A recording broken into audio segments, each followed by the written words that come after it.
All praise to the Most High. All praises to the Lord and His Son, Jesus Christ. Happy to be back here in Concord. It's been a few weeks since I've been in your presence. I know you were in the spirit. I kind of kept tabs on the congregation while I was away, but it's always good to be here in person with you. All praises to the Most High. Glad you've all made it here safely, and to make it to our destinations when we leave, make it safely. Be careful on the road, obey speed limits, and these kinds of things here, all right? Let us all do the right thing and pray for one another and look out for one another, all right? The name of today's class is going to be entitled The Lord's Prayer. The Lord's Prayer. I'm talking about the regular Lord's Prayer in the book of Matthew, okay? The Lord's Prayer, that's the name of today's class. And the reason why I thought it was important to kind of go over this title, rather, and we're going to read the scripture, of course, is because every once in a while we have to tie ourselves to the whatever chimes and all that, turn those things off, little noises and all that. We have to go back and keep our minds on the program of the Most High, okay? So in making mention of the Lord's Prayer, we need to always tie back to what the Lord instructed us to do. So that's the reason, that's one of the main reasons why I wanted to talk about the Lord's Prayer, okay? The first thing I will say is that IUIC is not, because this is what's been said. When I say this is what's been said, this has been said in media.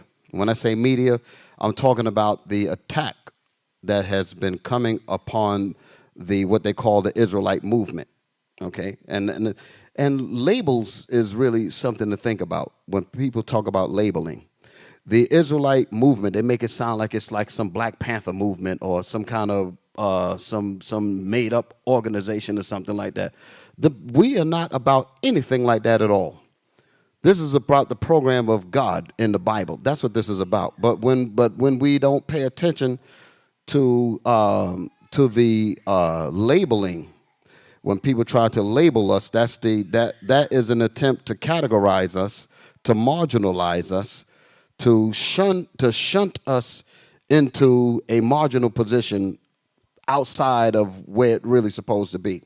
So it's a way of controlling a movement, if you will, or controlling the people. That's what labels do.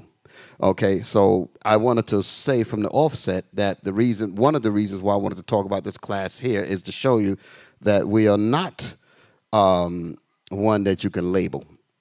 Okay, so I made this statement. I said, IUIC is not the other end of white supremacy. And how many of y'all heard that term before? Raise your hands. Okay, see, it's a lot. So that mean the dragon is wroth by getting that thought out there to many of us, and to make you think that we're just merely the mirror opposite of white supremacy. That is, say you got white supremacy, then you have black supremacy. Ain't no such thing. Y'all all right? This is not a quote unquote black supremacist movement. To the white people, yeah, that fits them, but to us, that's not what we are about. And that's what I want to go over. This is about the program of the Lord. And if we can go through this Bible and go through this class and tie it to what the Lord said in the Lord's Prayer, then we know that we are not to be associated. We are not to be aligned or labeled as such as what these people tend to do with us. And it's all by design. So again, IUIC is not the other end of white supremacy. We are about the Lord's Prayer. Big difference. In this class, I'm going to illuminate that. Okay, give me my first video. I'm titling this SPLC's Agenda. Okay, start it off. Everybody pay attention. Let's make sure we got the sound good. Let's take our notes. Let's get our minds ready, because we're going to go into it. Let's go. The Ku Klux Klan and other white supremacist groups have gained more attention in the news recently. But as special correspondent Charlene Hunter-Gault explains, the national undercurrent of racism may be even more pervasive. It's part of our year-long exploration of solutions to the problems of race in America. These are boots that are intended so that when you stomp on someone, the swastika will be left. Now pause it. We can start getting into it now. The white supremacist groups, they have boots with swastikas on the bottom of them. And they said that when they stomp people, you're going to see the swastikas on the people. The woman that you saw, the white woman in that thing, she's, what's her name, Heidi Burbeck, whatever her name is, she's of the SPLC. She's in this. She's in this particular clip here. But she's primarily speaking about white supremacists. So many people, as they watch this, you will get a sense of credibility about the SPLC in reference to the white supremacist groups. But don't be fooled. Like I always tell you, don't be fooled. Okay? Play on. Byrick is leader of the Intelligence Project here at the Southern Poverty Law Center, a nonprofit anti-terror organization. So she's talking about she's talking about the SPLC's reason or giving you the background of their group, so to speak. Okay, go ahead. Revealing some Ku Klux Klan history, boots with swastikas and boots with red laces, indicating Klan members who physically harmed someone, and other racist paraphernalia. In 2014, there were some 784 active hate groups. Byrick brings us up to date. The Ku Klux Klan has declined over the years, in part due to lawsuits that you people here at the Southern Poverty Law Center have filed. Briefly tell us about how that came about. We started filing lawsuits against the Klan in 1981 over a lynching of a young black man in Mobile. That was our first anti-Klan lawsuit, and we came up with this idea that we should sue these folks in civil court to bankrupt them. Now pause it. I remember telling y'all about this from certain times. I was saying that they began to get their notoriety from the case that involved, I believe this is the case that dealt with this Ethiopian student named Molageta Sarah, who was lynched as a result of the quote-unquote teachings of the Klan. And they went behind them, and that's what they're going to talk about here. So many people looked at them, and at that time they had this guy named Morris Dees. Well, he got fired from the group by the board of directors for racism and sexual harassment. So how much of a liberal and crusade for racial justice is that? And that was the head of one of the co-founders of the group. Anyway, they're making point to that. All right, so go ahead. This is how they got their start. This is what she's saying. Listen. That was the plan. We've now had a series of Klan groups that we've sued, put them basically out of business, leading all the way up to very recently with the Imperial Clans of America. Our hope is that by taking their money away, they can't function anymore. And that was successful? Yes, every single one of them has been successful. Obviously, when these groups don't have money, that means there's less violence that they can perpetrate. You know, the whole idea is to not allow them to function. But at the moment, there seems to be... So did y'all get that? So their objective sounded noble, because here you have a group that's literally sending out perpetrating violence against people. There's a whole list of violence that these people do. Okay, there's other videos where they just start where they start naming incident after incident where people were dying. They even pinned the federal building that got blew up by Timothy McVeigh. They tied that to one of these groups. So they have a legacy of violence and death. So how in the world did you put the Israelites on the other end of that? Y'all understand? How do you do that? And I'm going to show you how they do it. Go ahead. A resurgence and what appears to be a rise in hate groups. What explains that? We have seen a sustained rise in hate groups since basically 2000. And the main thing driving this has been changing demographics in the United States. 2000 was an important year because it's the first time that the U.S. Census said definitively, in our near future, 2042 at the time, whites will no longer be the majority. And obviously, if you're so hold it. She's making a point as to the reason why these white hate groups are really just out there doing their thing, because they are worried about a threat of being made into the minority. Y'all have heard this stuff over. They've been talking about that. Said that the non-whites are populating so much faster than them. So in certain pockets of the white population, they have what are known as what I would call the hardliners or the fundamentalists or the the Patriots. Those are names. Some they actually put names to themselves like that. Fundamentalists. There was other groups called America First and stuff like this here. These groups are supposed to be the quote unquote responsible of the white people, saying that, listen, if y'all don't pay attention to what's going on, we're going to lose everything. So we are going to do everything in our power. This is basically a political movement. It's political. Our movement has nothing to do with politics. I'm making a distinction there. So they're saying about that it's because we are worried about population, we're worried about losing our power, alt-right. And when Trump got in office, that just gave them extra fuel. They said, wow, we got somebody in the top. So that's why Charlottesville and all that other stuff happened. Y'all all right? I just want you to understand that there's a huge difference. It's not even in the same category, but they want to put us in there because the objective is to do to us what they did to them. They said that they went after them, lawsuits, and tried to bankrupt them, take away their properties, this, and that, and the other, so that they can't function. So in the beginning, it would be viewed that because you're tying violence directly to them. This is not where somebody's trying to sully them and make them into violence. These people are actually about hot. You go into somebody's yard and putting up crosses and burning their houses down and hanging their fathers and all of that. Those are direct links. Y'all understand that? Okay, so that's their action. Play on. Member of a hate group, right? If you're a white supremacist, the fact that whites will be less than 50% of the population is something to basically be a little freaked out about. And so we started seeing organizing by hate groups, and huge growth, spiked over 1,000 hate groups in a very short period of time. Obama added to that, right? Obviously, the first black president was another reason for a backlash like that to develop. And you're getting that from former Klans people and former white supremacists who are telling you that? You always hear exactly the same thing, whether people are in the movement or out of the movement. Is it mostly hatred of African Americans, or is there more to it? Hatred of black people is the driving force for America's hate movement. But over the years, as you've seen a change in sort of the population of people of color here, you can add to that mix dislike of Latinos and immigrants, dislike of gay people, and very recently we've seen a huge outburst by every kind of hate group against the Muslim community.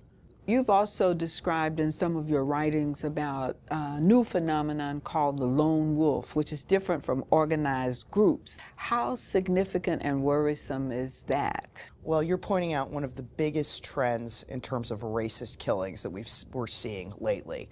We have people like Dylan Roof, who killed 9 people in Charleston. Our understanding of Dylan Roof from his own manifesto is he never met a person in another hate group in his life. He was completely radicalized online. That's exactly the same phenomenon that we see, for example, with people who are inspired by ISIS. They go onto websites where this propaganda is widely available. It enrages them for some reason. That kind of lone wolf terrorism is a big problem, and there's more of it today than there was 10 years ago, and we don't expect that to change. Can you use... Pause it for a second. They said that they did research on that. What was that boy that went and the guy that just in the Charleston? Well, Dylan Roof. She was saying, she made the point saying that he did not have any, at least they couldn't find any ties to an actual group, but his mind got turned by following these groups online. That's what they're saying. Understand the language that she's going with. Go ahead. Use any of the tactics that you use to decimate the Klan in this new era? These people live on the web, like many people do, for all kinds of reasons. The only way for law enforcement to really find them and track them is to follow them onto the hate websites, and it's not easy. How did Dylan Roof indicate that he was going to go on a mass shooting spree? He didn't. So are there any solutions, though, for people who around the country who are concerned about these issues? The Department of Justice has reconstituted a domestic terrorism task force that had been defunct since 9/11 to start collecting intelligence aggressively against white supremacists and extreme anti-government types. That's a very important thing to do. What we try to do here is publish information about these people, where they are, what groups they're involved in, what they're publishing, so that at least law enforcement, which is the big readership for our products, knows where they are, what they believe, what they think, so they have a chance to maybe catch someone before they escalate. How much does education add to a solution? it's probably the biggest solution. And we know from talking to people who are racist today that it has a lot to do with what you learn in the home. If it's not counteracted in some way, right, deep racial hatred, you don't learn any differently. We have a lot of people who come to us after stints, for example, in prison for crimes committed with white supremacy in some way. Let me know when we get to 6 minutes. That's a place where you could intervene with younger people too and bring them out of the movement. And you've seen that happen? Many, many times. One of my favorite examples is a woman named Angela King who went to prison in Florida for involvement with white supremacist skinhead crew. They committed some robberies. She met a Jamaican woman who was imprisoned with her, but was involved in some community activities in the prison there. They became friends. That's how Angie got out of the movement, was through that relationship. Okay, pause it for a second. Pause it for a second. It's coming up. My point is coming up anyway. But what I want to say from the beginning all the way up to this point, all what she's making, that's making some sense in terms of these groups and the things that they're doing, and people getting encouraged to commit violent acts by just simply watching and following and things like this here. All of that is relevant to them. That has nothing to do with us. I'm showing you one side of the spectrum, and then I'm going to show you the other side of what they say we are the other side of that spectrum. Y'all understand where I'm going? Sisters, y'all understand where I'm going? I'm going to show you that the equation is not fair. That's the point, and for lack of a better term. Go ahead. First time in her life she had an honest friendship, right, with a person of a different color. Now Angela King runs something called Life After Hate, which works with people who want to get out of white supremacist movements. So basically, hold it, let me just sum this up, and then it's going to get to what I'm saying. So basically what Heidi is saying is that in her mind, at least the viewpoint of what she's trying to push for everybody else to believe, is that there is no real reason to be involved in this group here because it's political. It's their idea. It's not divine. Y'all dig with? Y'all understand what I'm saying? Okay. Go ahead. We try to do is bust up the groups. We try to sow discord among the organizations. Okay. Hold it right here. So basically, she has an issue with the hardliners, the patriots, but then she brings it into other areas by telling you how they do this. So if one of the words she said that they look to sow discord among the people whom they deem as extremists. Understand the difference. If you was doing that to white supremacists, fine. That's where you're supposed to do that at, because that's not a legitimate group according to God. You follow what I'm saying? But when it comes to the Most High's people trying to get out of captivity, that's a totally different argument. So if you're trying to sow discord among that, that's evil. You dig what I'm saying? But back it up just a little bit, because I want you to hear what she says about what they do in general. Because although she's speaking about the Klan and so forth, they do this to groups like us, so to speak. They do this to Israel, the Israelites. That's what I want y'all to catch. Is everybody with me so far? Back it up just a little and get that statement that what she said. Friendship, right, with a person of a different color. Good, let it play. Now Angela King runs something called Life After Hate, which works with people who want to get out of white supremacist movements. Well, what we try to do is bust up the groups. We try to sow discord among the organizations, show that the people who lead these organizations are hypocrites, and so on, to give people a chance to look at what they've gotten involved in and maybe reconsider it. Pause it. That's what we experienced last year. We had a group of brothers, group of people that tried to do exactly. So that's letting you know that they were in communication with these people. Because the discord part, trying to make the leadership look bad, all of those things is what she's bringing out. This is letting you know that the people that sat in their chambers to listen to the plot on how to destroy Israel, they don't understand that what they're being called to do is not the same thing as them attacking the so-called white groups. We're not the same. They should have never took that bargain. They should have never took that plea. These men and women that sought to do this. Go ahead. You've seen that work? It absolutely works. The number one thing I would say that drives people out of hate groups is seeing their leadership corrupt. Looking to the future and the things that you do. When they say corrupt, they in other words, they're trying to say you're partial. That's another, like the man put up what it said, Leviticus 5:1 in the more videos and all of that. The videos that they was running, they were trying to say that leadership here was partial and giving passes to one and not passes to the other. That never happened. Y'all understand? Go ahead. At all optimistic that your organization and America in general can get its arms around hate and racism? I'm optimistic in the long run, and I'm extremely pessimistic in the short run. Some of the racial strife that we've been experiencing over the last year are all related to our inability to digest the fact that this country is changing and white people are not going to be the majority here, right?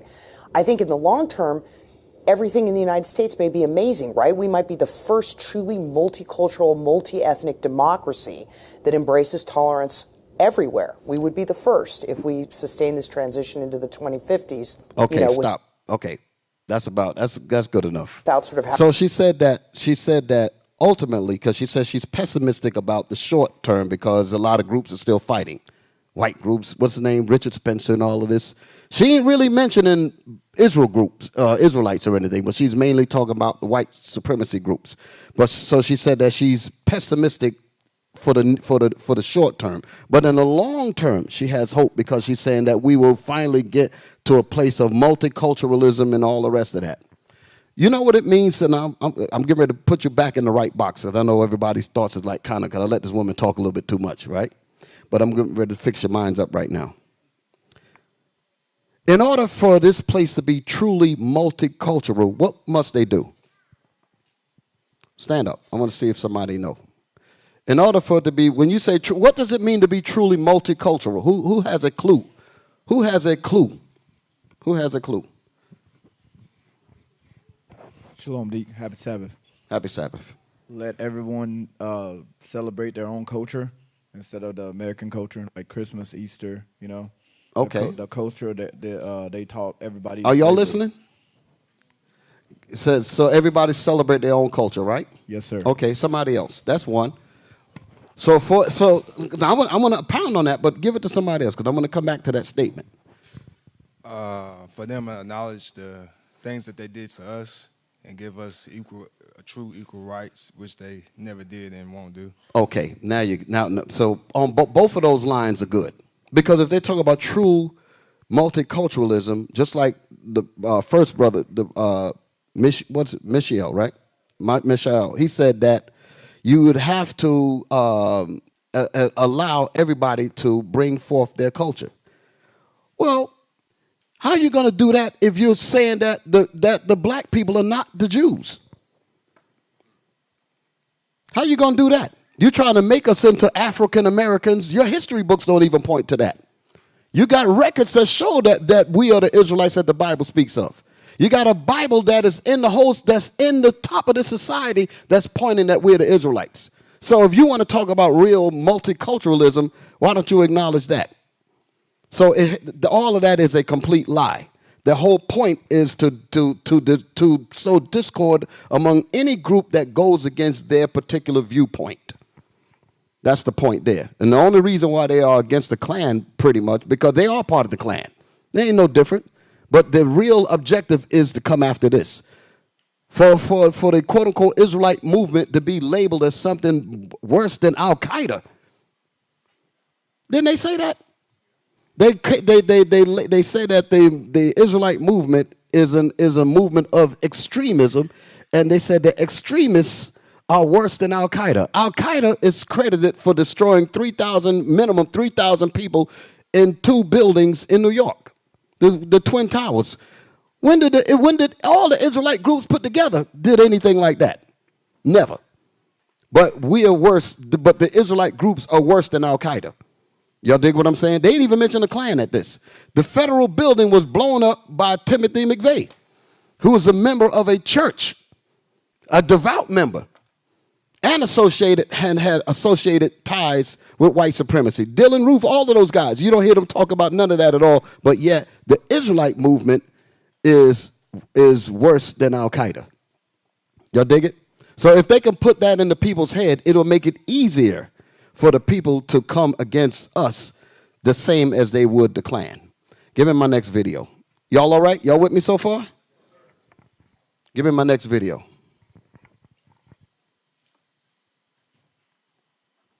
America's agenda against extremists. SPLC hopes that we will be attacked by, quote unquote, America.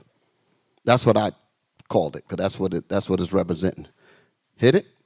A disheartening reality in 2017, and President Trump summed it up in a tweet.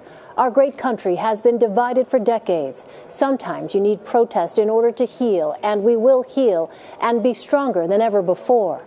Those words came Saturday, the same day an estimated 40,000 counter-protesters marched through Boston in response to a right-wing free speech rally. Pause it. It was a week. So basically what you're looking at, you had the white racist groups that exercised their right to free speech. And when they did that, the anti-white groups ascended on them because they're saying we don't want no Nazis, we don't want no hate groups, this and that and the other. Y'all follow me? So they got the whole town basically was like against them. Go ahead, rightfully so. But I want you to understand that there's a difference between what they are about and what we are about. Go ahead. Week after deadly clashes erupted at a white supremacist rally in Charlottesville, Virginia, over the removal of a statue of Confederate General Robert E. Lee. For many Americans, the violence in Charlottesville served as a sobering reminder that the white nationalist movement is still very much alive in this country, and the election of President Trump has energized their cause. Tony DeCopel was at the rally in Boston over the weekend. He also met with a self-proclaimed white nationalist who helped organize the Unite the Right rally in Charlottesville. No Trump, no KKK, no fascist USA, no Trump, no KKK. They're saying no Trump. Listen to what they're saying. No Trump, no KKK, no rest of that. That's what they're saying. Go ahead. No fascist USA, no Trump. Tony, you were in Boston. You spoke to some quote-unquote Antifa members. First of all, what is the Antifa movement, and what is it that those members had to say to you? It's a disorganized collective of people who oppose fascism, authoritarianism, white supremacy, white nationalism, and they do it through violence and intimidation. And they put themselves on a higher moral plane because they feel like, look, we sent people overseas to fight the Nazis in World War II, we're going to fight them here. It was really fascinating to see in your piece, Tony, this conversation that you had with a white nationalist by the name of Matthew Heimbach.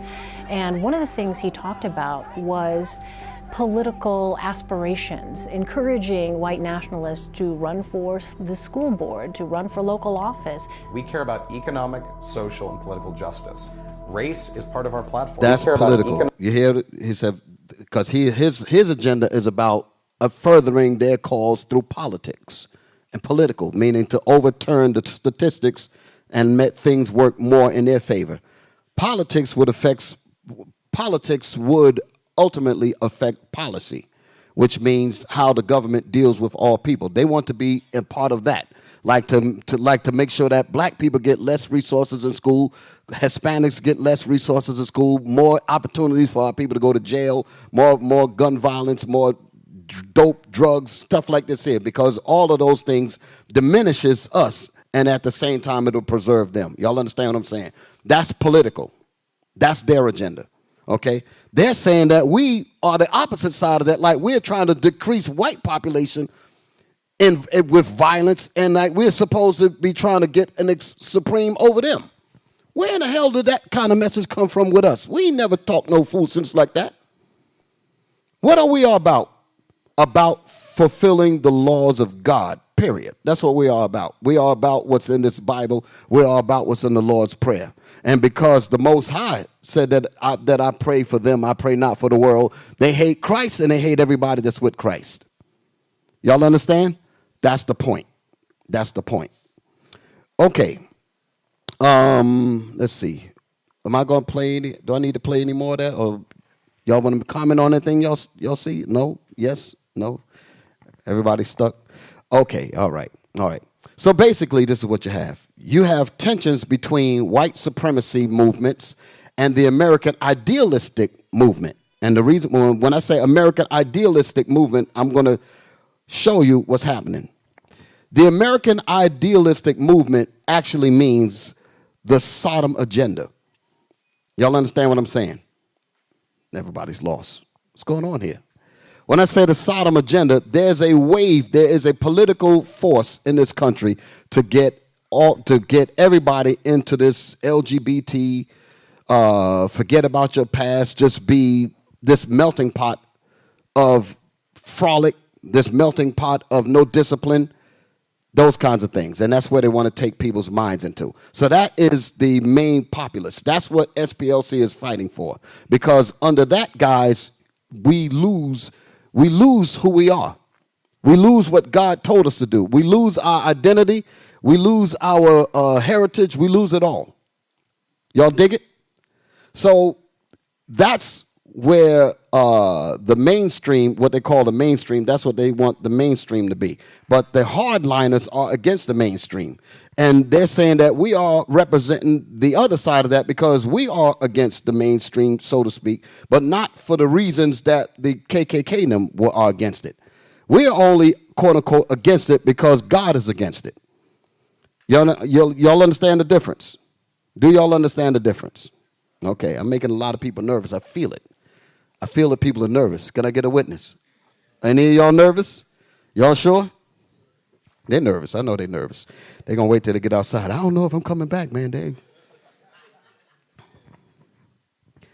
Like I said, the American, this is my term, the American idealistic movement. And the reason why I had to give it a name so that you can understand that there's a difference between what you know as white supremacy movement and then you have this regular status quo type of movement. That's what I'm saying. Y'all understand? So the white hate groups are against the government, so to speak. That's what I put it that way. When they say they are against the government, they are against what the government is trying to do with everybody's thinking. They're saying, no, we're not with that. We want to turn America back to the fundamentalists, this, and the other. America says we have a different agenda. We want everybody to be, quote unquote, Americans, meaning lose your identity. Y'all dig it? God has a problem with that. And God doesn't have a problem with that the same way that the skinheads have a problem with that. Y'all understand the distinction? Do y'all understand the distinction? Okay, that's why I said the Lord's Prayer. I'm going to read that, and then it's going to be clear. It's going to be clear.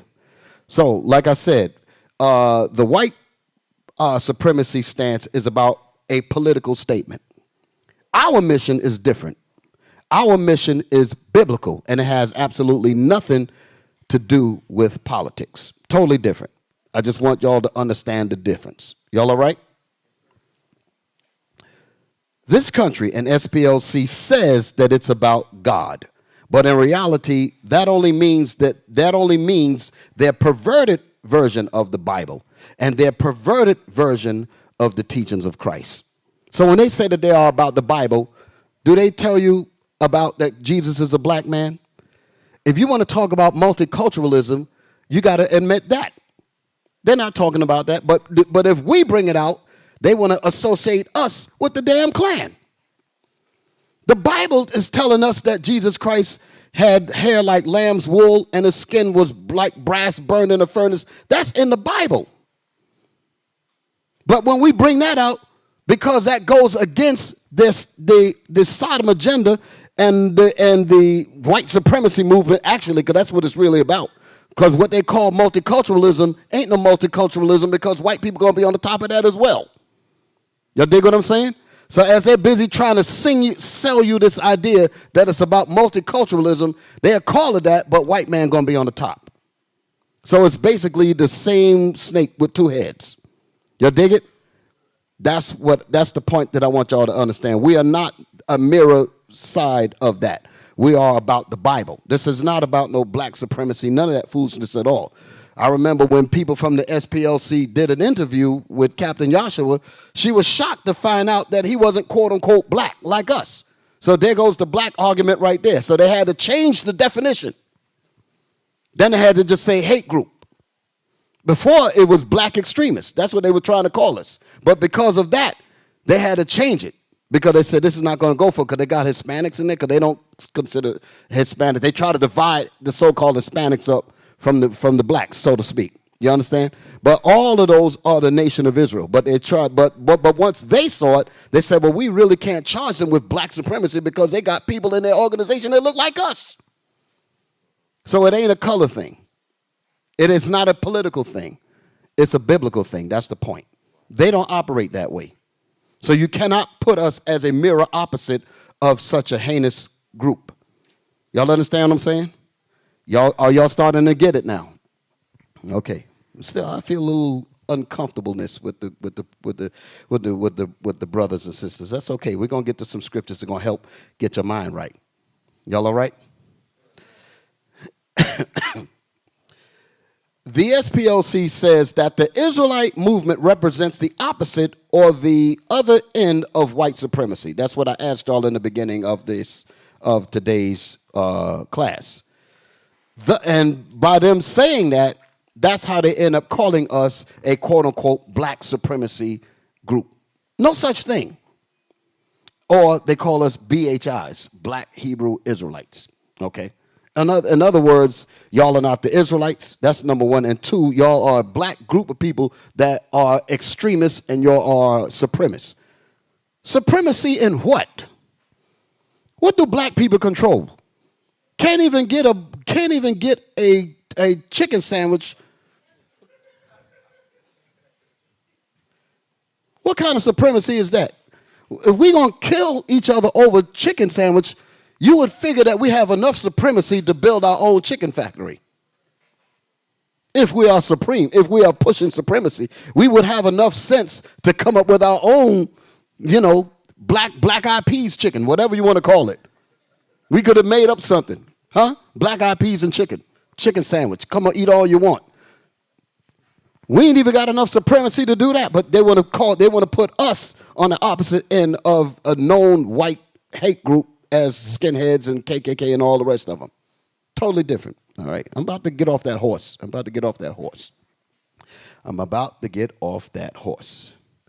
There is a huge difference.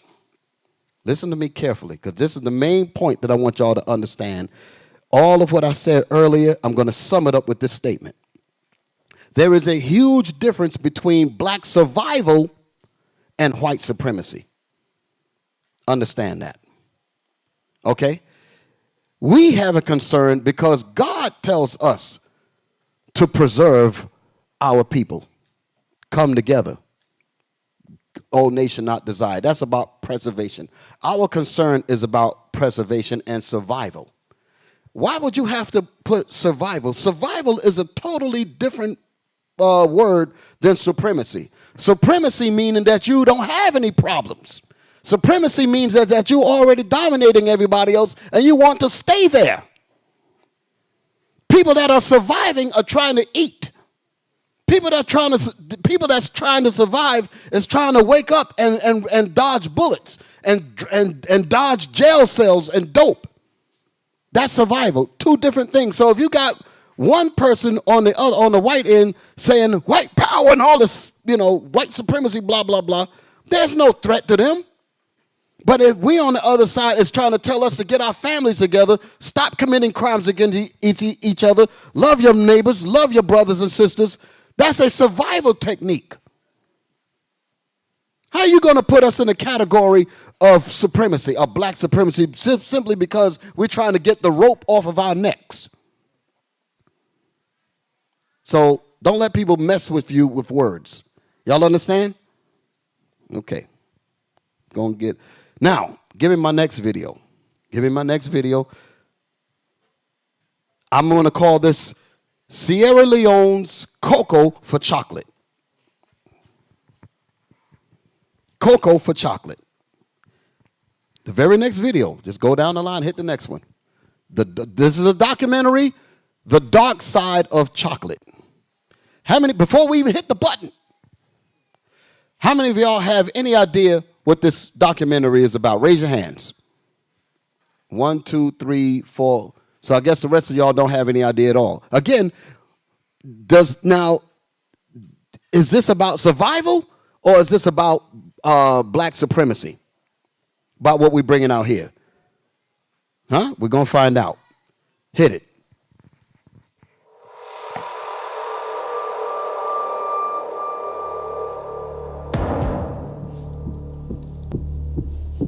Everyone loves chocolate. 3 million tons of it are consumed every year, half of it in Europe. Pause it, pause it, pause it. All the chocolate that's made, half of it is consumed in Europe. That's what, and that's what it just said? So Europe is big on chocolate. Keep playing. But the success of chocolate has a dark side. While first world kids are enjoying the sweet taste, pause it. Reality. You can see words like first world kids. If you talk about multiculturalism, you should not have no words such as second world or third world people. If you're really talking about multiculturalism in a fair society, all of those things disappear. But if all of those things disappear, then you have no supreme ruler. You have no white people ruling over them. So this whole multiculturalism, hands across America, is garbage. Y'all understand that? Go ahead, play on. Is rather different for Africa's children. Back it up a little bit, because I think they missed the point. I was talking. Just a couple of seconds. Hit it. Reality is rather different for Africa's children. According to a wide range of organizations, the chocolate industry is accused of covering up the trafficking of children and the use of child labor on the cocoa plantations. The cocoa, pause it, cocoa plantations. Cocoa plantations. Sierra Leone has a large reserve of cocoa. That's one of their natural resources. Bauxite is one of the natural resources of Sierra Leone. Diamonds is one of the main mines from Sierra Leone. Diamonds, gold, silver. These are natural resources that belong to the Sierra Leonean people, so you can understand. If you want to talk about multiculturalism and all that other stuff, you got to leave that stuff with the people there. You cannot make policies that say that the people cannot manufacture their own resources. There's policies in place that causes the resources of Sierra Leone, for instance, to be taken out of Sierra Leone, manufactured, processed, and then sold back to the people for a price. And the prices that they can't meet them, they get a loan for their own merchandise, for their own resources. And because they cannot pay that loan back, that loan has an interest connected to it, which incurs debt every year. That's how come the Sierra Leone dollars is worth pennies compared to the U.S. dollar. 1 U.S. dollar is worth 10,000 Leone dollars. It's because of the robbery of the resources. Y'all understand? So if we make a noise about that, we're supremacists. Y'all understand? That's the trick bag. Y'all all right? Play on. So they got these different Mars. All these people are involved in this thing here. Go ahead. We have decided to investigate these allegations. But the truth can be dangerous. We will go undercover with hidden cameras and assumed identities. Is it true that young children work as slaves in the chocolate industry? Young children as slaves in the cocoa industry over there.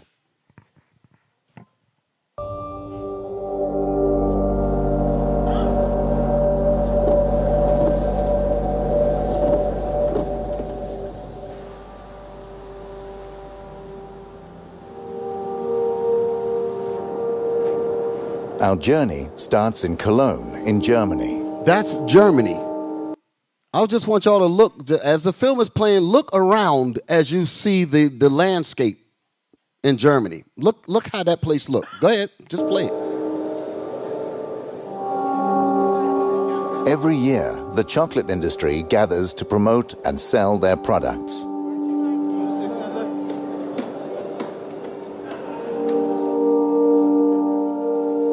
Chocolate that is primarily made of cocoa from cocoa pods. First, we want to find out where the cocoa is from. The cocoa beans is from South America or Africa? Africa. The question is, he said, where's the cocoa, pause it. He said, where's the cocoa beans from? One person says South America, because I know that's down there too. Check out that documentary called The End of Poverty. That's where I was making the reference when I was saying how they instruct policies that forbid the natives of manufacturing their own resources. Okay, policies are put in place to prevent them from doing that. So in South America, you have a region of cocoa that comes being extracted out of the South American countries. Okay, and also he's going to say that the Ivory Coast in Africa, there's another place where the cocoa beans come from. Y'all all right? Go ahead. Cocoa is from. The cocoa beans is from South America or Africa? Africa. Elfenbeinküste. Africa and South America. Mostly from Ghana and Ivory Coast? Ivory Coast, yes. Okay. Mostly from Ghana? Ivory Coast. Ivory Coast, yes. The Ivory Coast is the world's largest cocoa producer. But rumors abound about child labor and the trafficking of children. Where do you get the cocoa beans from? The cocoa beans, they come from different regions in the world, but most of our cocoa beans, they come from Africa. Okay. Côte d'Ivoire, Ghana. Do you know where the beans are coming from in Ivory Coast? Yes. You do, too. So we have that tracking system that really goes back. We work with the three most important chocolate manufacturers in Belgium, which is Barry Callebaut, Cargill, and Belcolade. Because I've heard rumors about, child labor and trafficking. Do you know anything about that? They have, I think you then ideally speak about that subject with the people from Barry Callebaut, for instance, because they make sure and that they have plans and they work together with the cooperatives in those regions where people are paid properly for their cocoa beans. Okay. Am I hearing her right? What did she say? Nobody heard it. Nobody heard it. Nobody heard what she said. I'm just trying to see if anybody heard what she said, because I was trying to hear her. What did she say? Give him the microphone. Shalom leadership. She said that they get paid properly for it. Okay, right. So basically, she's saying she's justifying what's happening. That's what she's doing. She's trying to say that they are being taken care of. Y'all know that when as the film roll on, you're gonna see that they ain't getting taken care of at all. Okay, but these are what you call answers of a politician. As a politician, politicians know how to talk like this here. You're gonna see another example of it when he speaks to the next person. Politicians are like professional liars. They know how to talk and make you feel like you're dumb as hell after you finish asking the question. They've been spun it around. You'd be like, damn, why did they even come up here? Have you feeling like that? Go ahead. The Swiss company Barry Callebaut is the largest supplier of cocoa mass for the industry. Most of their cocoa comes from the Ivory Coast. How many people have you employees in, for instance, in Ivory Coast? You know, hold it. By a show of hands, if I say the Ivory Coast, who don't know what I'm talking about? Why is the Ivory Coast significant to us? Let me see some hands. How many of y'all don't know? How many of y'all do not know the reason why that particular place called the Ivory Coast, why is it significant to us? Who do not know? Okay, quite a few hands.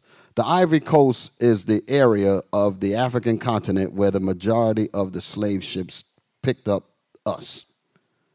Okay? There's areas there's slave ports, slave dungeons, and holding cells where they held us for the next ship to come in to bring us to the Americas, to bring us to Jamaica, to bring us to all over the world in the slave trade. Okay, even in South America and Central America, slaves was brought to all those areas. Y'all understand that? Okay, that's the importance of the Ivory Coast. So this same Ivory Coast, where our people are, is where these things are being extracted from. Okay? Play on. How many people have you employees in, for instance, in Ivory Coast? In Ivory Coast particular, I don't know it by heart. In general, we have almost 1,000 people working in origin countries. That's a lot. Out of the 7,500, almost 1,000 people are working in origin countries. What about the rumors? I've heard about rumors about child labor and trafficking. Does it exist? The trafficking of He kids? said, what about the rumors? So I'm going to set your ears up so you can know what to listen for. The man asked him the question. He said, what about the rumors about child forced labor through trafficking? That's the question that he's asking. Listen to his answer.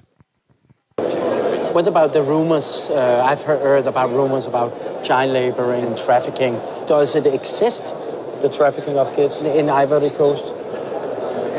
To be honest, I don't know. I don't know if these traffics exist, and if it exists, I presume that it is exceptional. I've been a few times now in those origin countries. These are things I haven't seen myself. But if it exists, okay, it's clear that it should be condemned, and this is, again, something which is absolutely unacceptable, of course.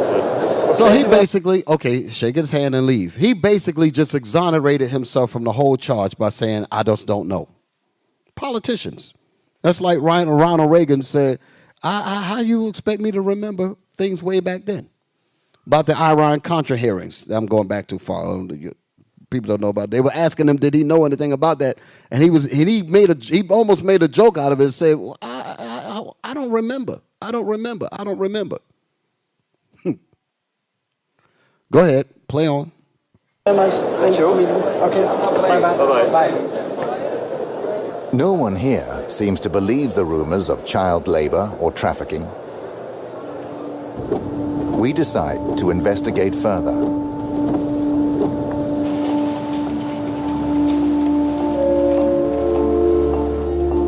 In other words, nobody was honest to tell us the truth, so we got to go further. Look at that place. Look at that place. We are going to West Africa. Hold it. Did y'all see the glamour of how that place is? The resources in Europe alone would not give them nowhere near the splendor that you saw. All of that is a result of pillaging and robbing the nations, robbing the poor, the so-called poorer countries, the third world countries. That's where all that glitz and glamour comes from. Okay? These are things that we just miss. But I wanted y'all to pay attention to all of that glitz and glamour. Because the woman said that the people are paid. So you would expect that with their payment, they'll be able to at least mimic something of what we just saw there, right? But we are, what they call us? We are extremists for just bringing this out. Y'all all right? Go ahead.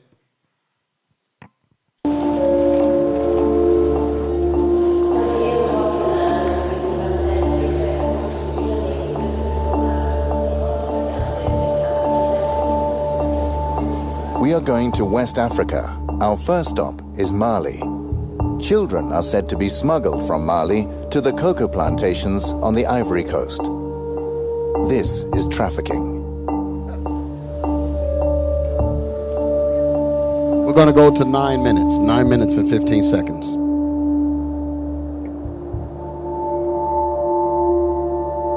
The trafficking of children should not actually be possible. The largest chocolate manufacturers signed an agreement in 2001. It's called the Haken-Engel Protocol.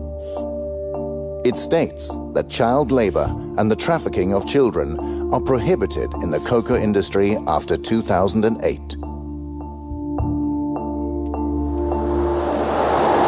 pause it. So what that meant, just in clear terms, that's telling you that any time before that, they were doing it in the open. Okay? So that doesn't mean it stopped. They just put paper to it. So that means that they'll find other ways to get it done. Go ahead.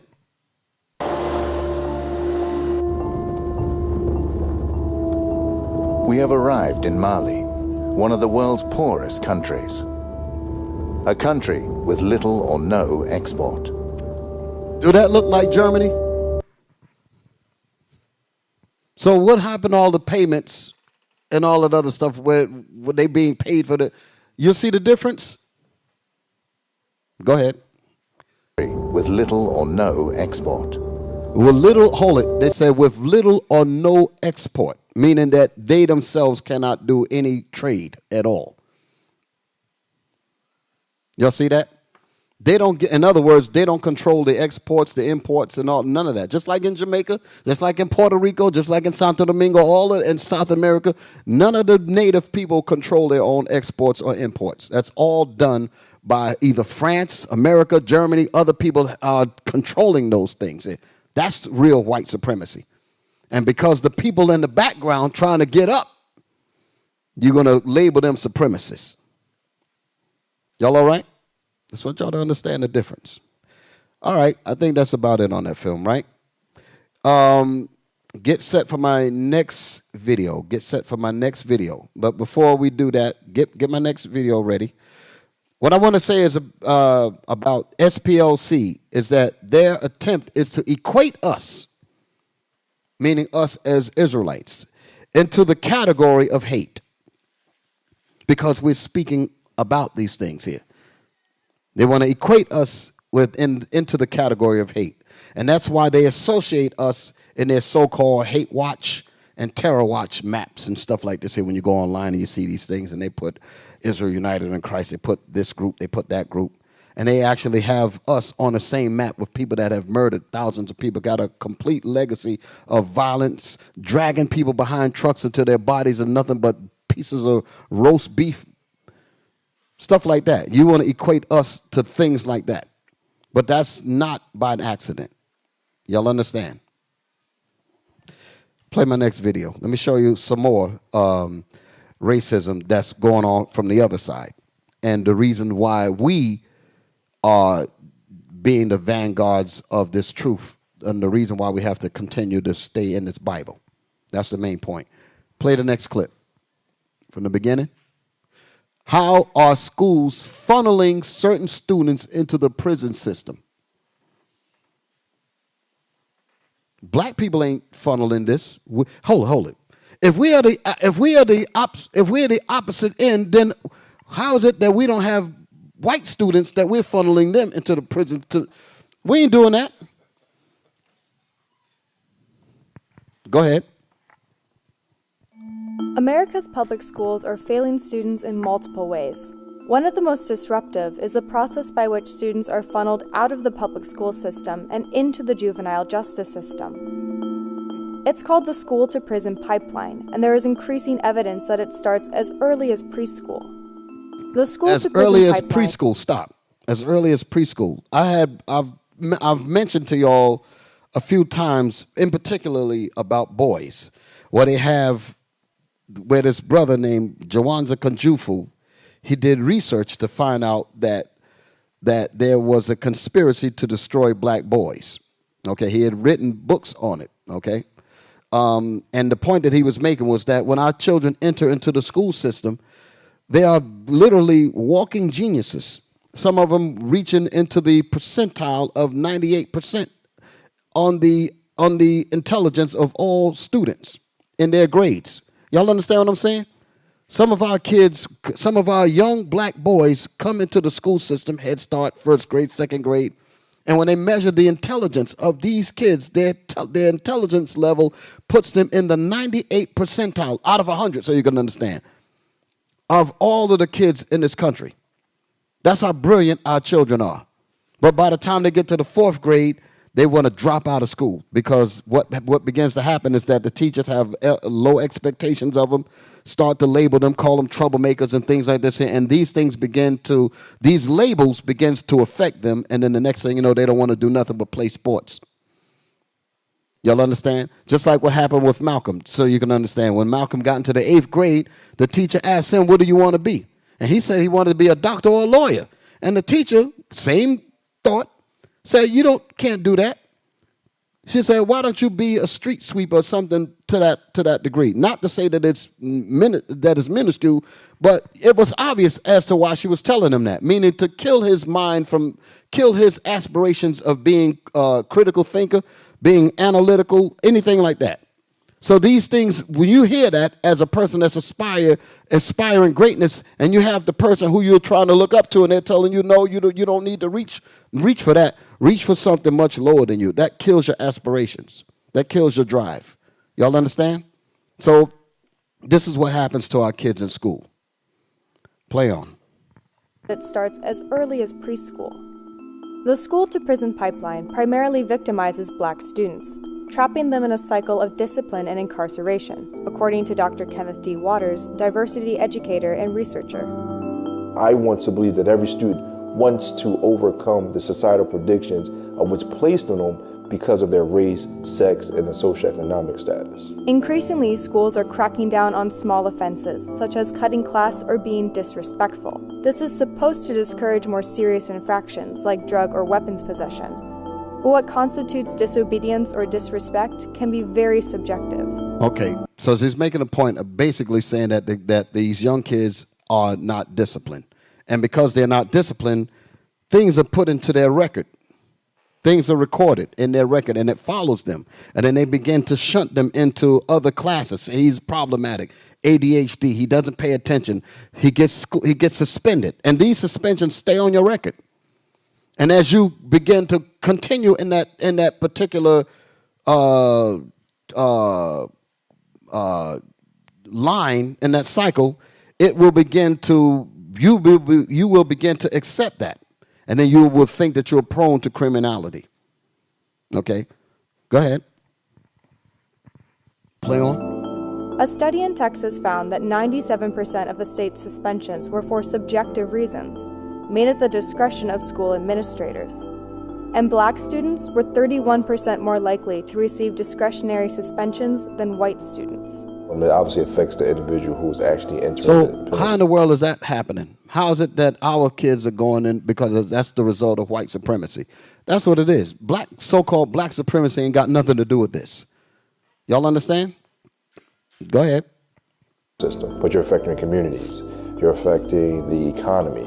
You're affecting families. You're affecting school systems. Here's the point. What the man just said there. He said that when you do this, you'll affect a whole bevy of different sectors of your society. You will affect the economy. You will affect families. You will affect everything, businesses, everything. Because once you start to send a certain amount of the population to jail, the community is going to feel the brunt of that. Absent fathers going to mean daughters are going to grow up without fathers. Women are not going to have real husbands. That's the reason why you see what you see now. I believe statistically more men are born in this earth than women are. But how is it that women, when you get to college, it's like, I remember when I was at A&T, the ratio to men to women at the school was 8-to-1. 8 women to 1 available man.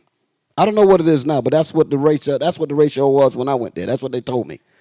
And some of us are so simple. They say, well, listen, you a homo, so I'm going to take your 8. You are this way, I'm going to take your 8. That's how some of us was thinking. But that was a joke that was going on around there. I was in the world, but y'all understand what I'm saying, right? But my point is that the ratio is that wide because a lot of our men never make it that far because they get caught up into things like what we're looking at. That's by design. So again, the Most High is telling us to gather ourselves together to prevent things like this here. That doesn't mean you're supremacy. Go ahead. Penal system, but you're affecting communities. You're affecting the economy. You're affecting families. You're affecting school systems. The disparity can start as early as preschool, when 48% of preschoolers who are suspended more than once are Black.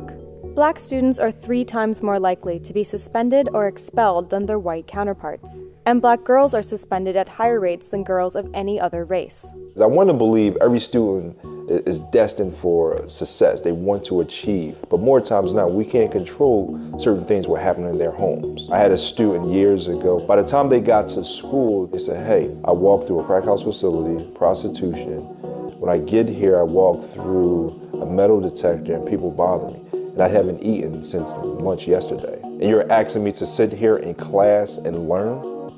There's a challenge. When students are kept out of school as punishment, They miss lessons and assignments and fall behind academically. They are also more likely to be disciplined again, which can lead to further problems. The Texas study found that students who had been suspended or expelled were twice as likely to drop out. Adding to the problem, police officers stationed inside schools to prevent serious crimes. When these officers react overzealously to minor infractions, they make small problems worse. Schools with officers have 5 times as many arrests for disorderly conduct as schools without them. But there are solutions.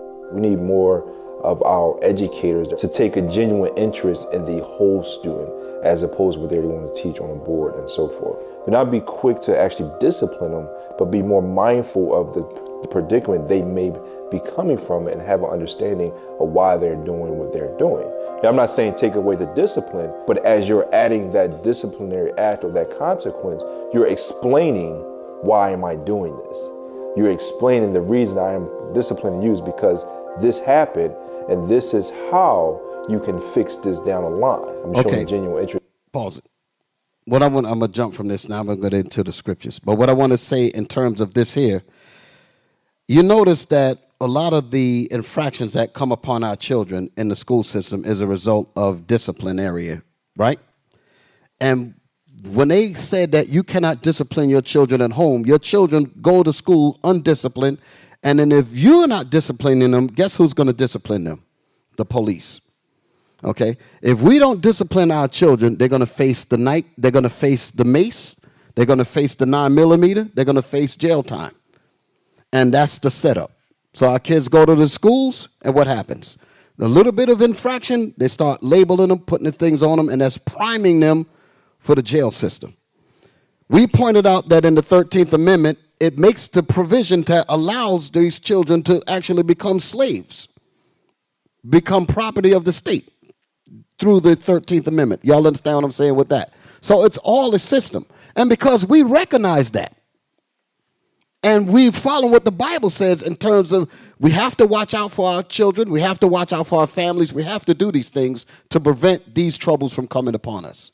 That's not supremacy, that's survival. Y'all understand? All right. All right, I'm done with the videos for now.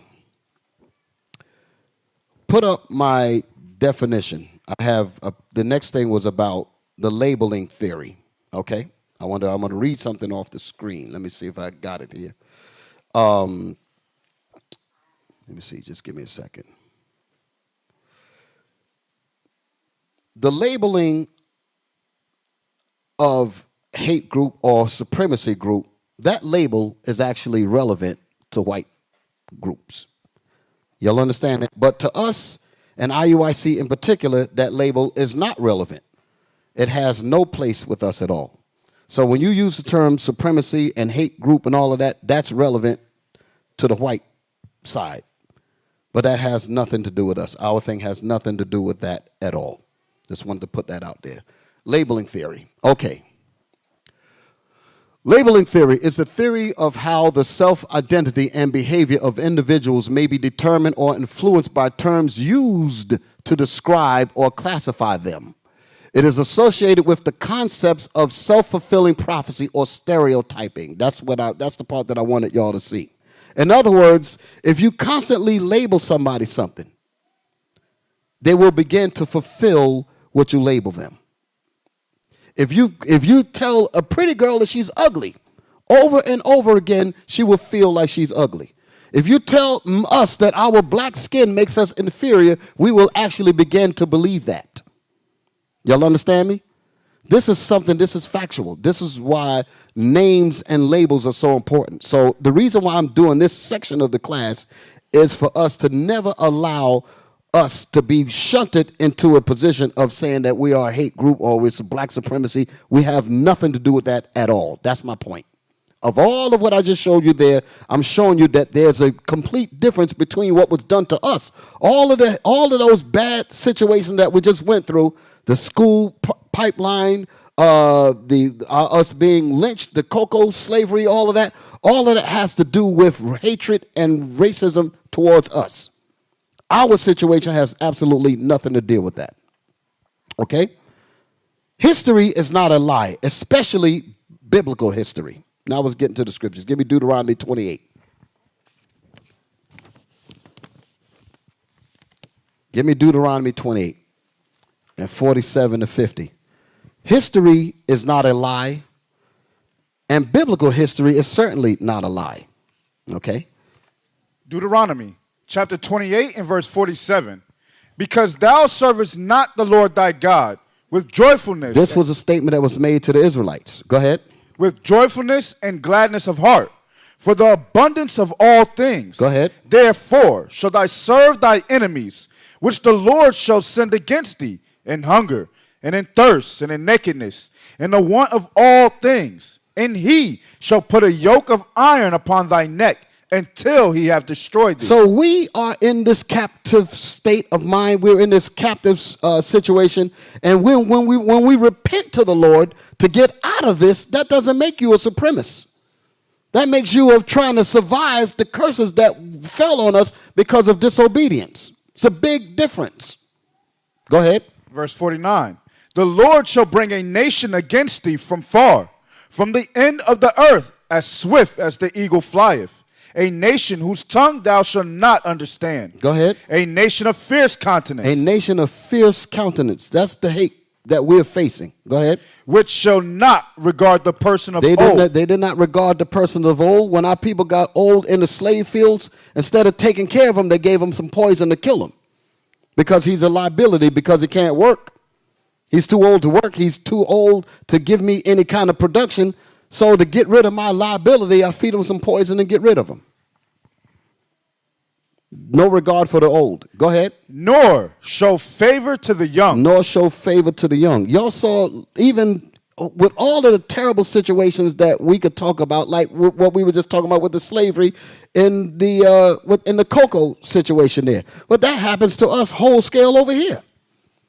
Look at the recent situation with our sons and our daughters missing. 65,000 women missing. No regard for them at all. And there's a lot of, and like that article that you brought up yesterday, it was mainly our women. How many of y'all saw the program last night on the radio program? So that statistic that you brought out was factual. So it's our people that's catching this. And nobody's making no real outcry about it. And because we're crying out about it, we're making noise. We're making black supremacy noises. Is that what it is? Go ahead. Read. Verse 51. Nope. No, 50.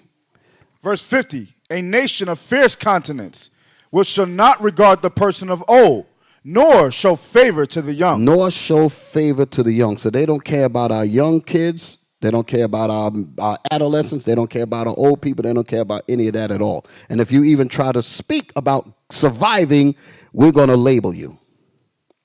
That's basically what's happening. We ain't commit no acts of violence against anything. We're out there trying to save our people, trying to bring our people into the good graces of God. That's what we're trying to do. There's no violence coming from us. But for you to equate us with people that are actually doing terrible actions, that's wicked as hell. I do have one more video. Play that video. It's going to be on a different level. Play this video here. Watch this here. Just have no favor to the young or the old. Watch this. Y'all going to get the picture after this. Hit it. Law enforcement, people buying a small part that turns a Glock pistol into a mini machine gun capable of firing dozens of rounds within seconds. The part is not only dangerous, it's illegal. But as WGN Investigates has learned, it is turning up in Chicago. Local law enforcement has arrested 2 people, and they're looking for more. Did y'all hear that? Pause it, pause it, pause it. There's a device that you could put on a 9mm Glock pistol that causes it to fire like a machine gun. And where is it? In Chicago. It ain't in Beverly Hills. It ain't in the Hamptons. Y'all all right? But where is it at? In Chicago, where there's a horrible situation with us having a hatred towards each other. We're going to allow more of those things to get in there so you can do even more damage. Here we are. We had the march in Chicago, no media coverage. But as soon as the march was over, the cameras went in there and recorded that people shot themselves and all that, and that got amplified. Nothing was amplified about stop the violence, but what was actually amplified was start the violence. Again. Y'all all right? That's what we're dealing with. Play on.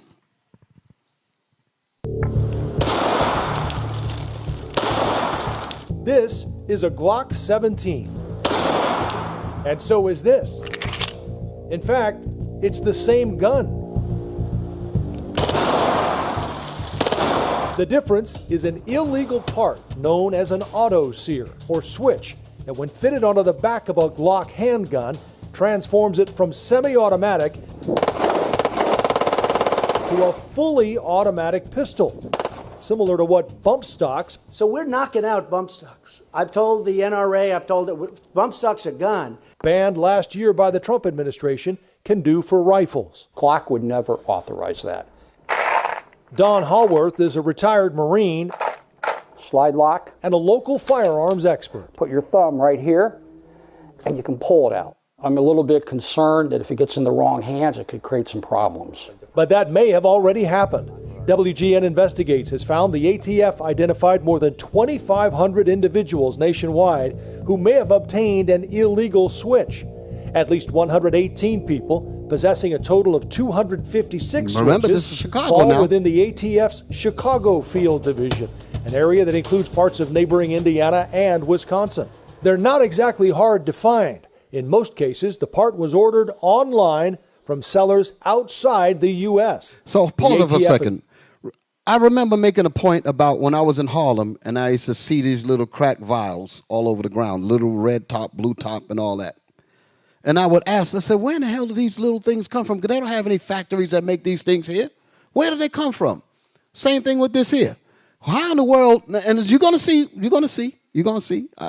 As a matter of fact, let it play before I even say anything else. Was trying to arrest the buyers and seize the illegal switches. There's no conceivable reason for this device. There is none. Cook County Sheriff Tom Dart's office recently arrested 2 people accused of buying switches from China. There you go. There you go. They end up getting this thing here. It's not even made in Chicago nowhere, not even made in the country. How in the hell did these guys get this? That's the same question that I asked about these crack vials. How in the world did they get these? They don't make this stuff here, but how is it that they so conveniently land in these hands? And you can turn a 9mm gun. 9mm gun hold like about 10. You know, and if you put this thing in it, you can get like 14 out of it. But now they got this thing that you put on it, and you could just fire. That's when a knucklehead's gonna fight over a chicken sandwich. He ain't gonna just shoot one bullet. He gonna put that and gonna get damn near everybody in the line, babies, women, everybody. That's multiple deaths of what that little thing just allowed. Y'all understand? We're not putting that in white neighborhoods.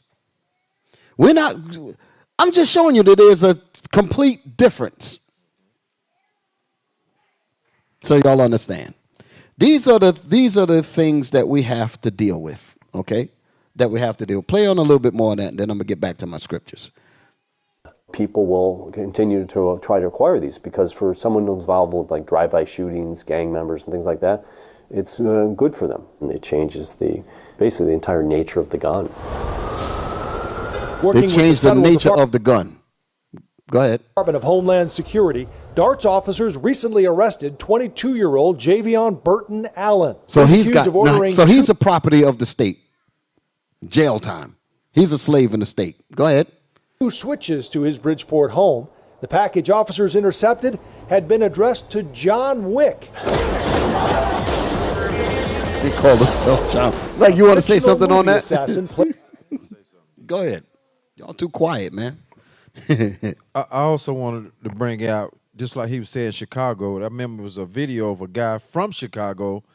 He moved from Chicago because of the lifestyle up there. But he was saying that they dropped crates of guns in alleyways and places in the black community that you walk down through there, young men open up crates and finding guns that they ain't never seen before.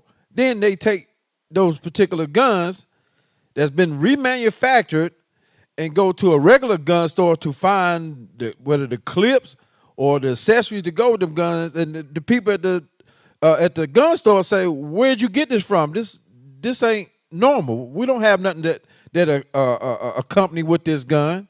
So where is that coming from again? Like Dick, you were saying, makes no sense. The majority of the murders that take place in all of the inner cities are done with what, fighting? Yes. Now I'm talking about regular fighting like fists. How are they dying?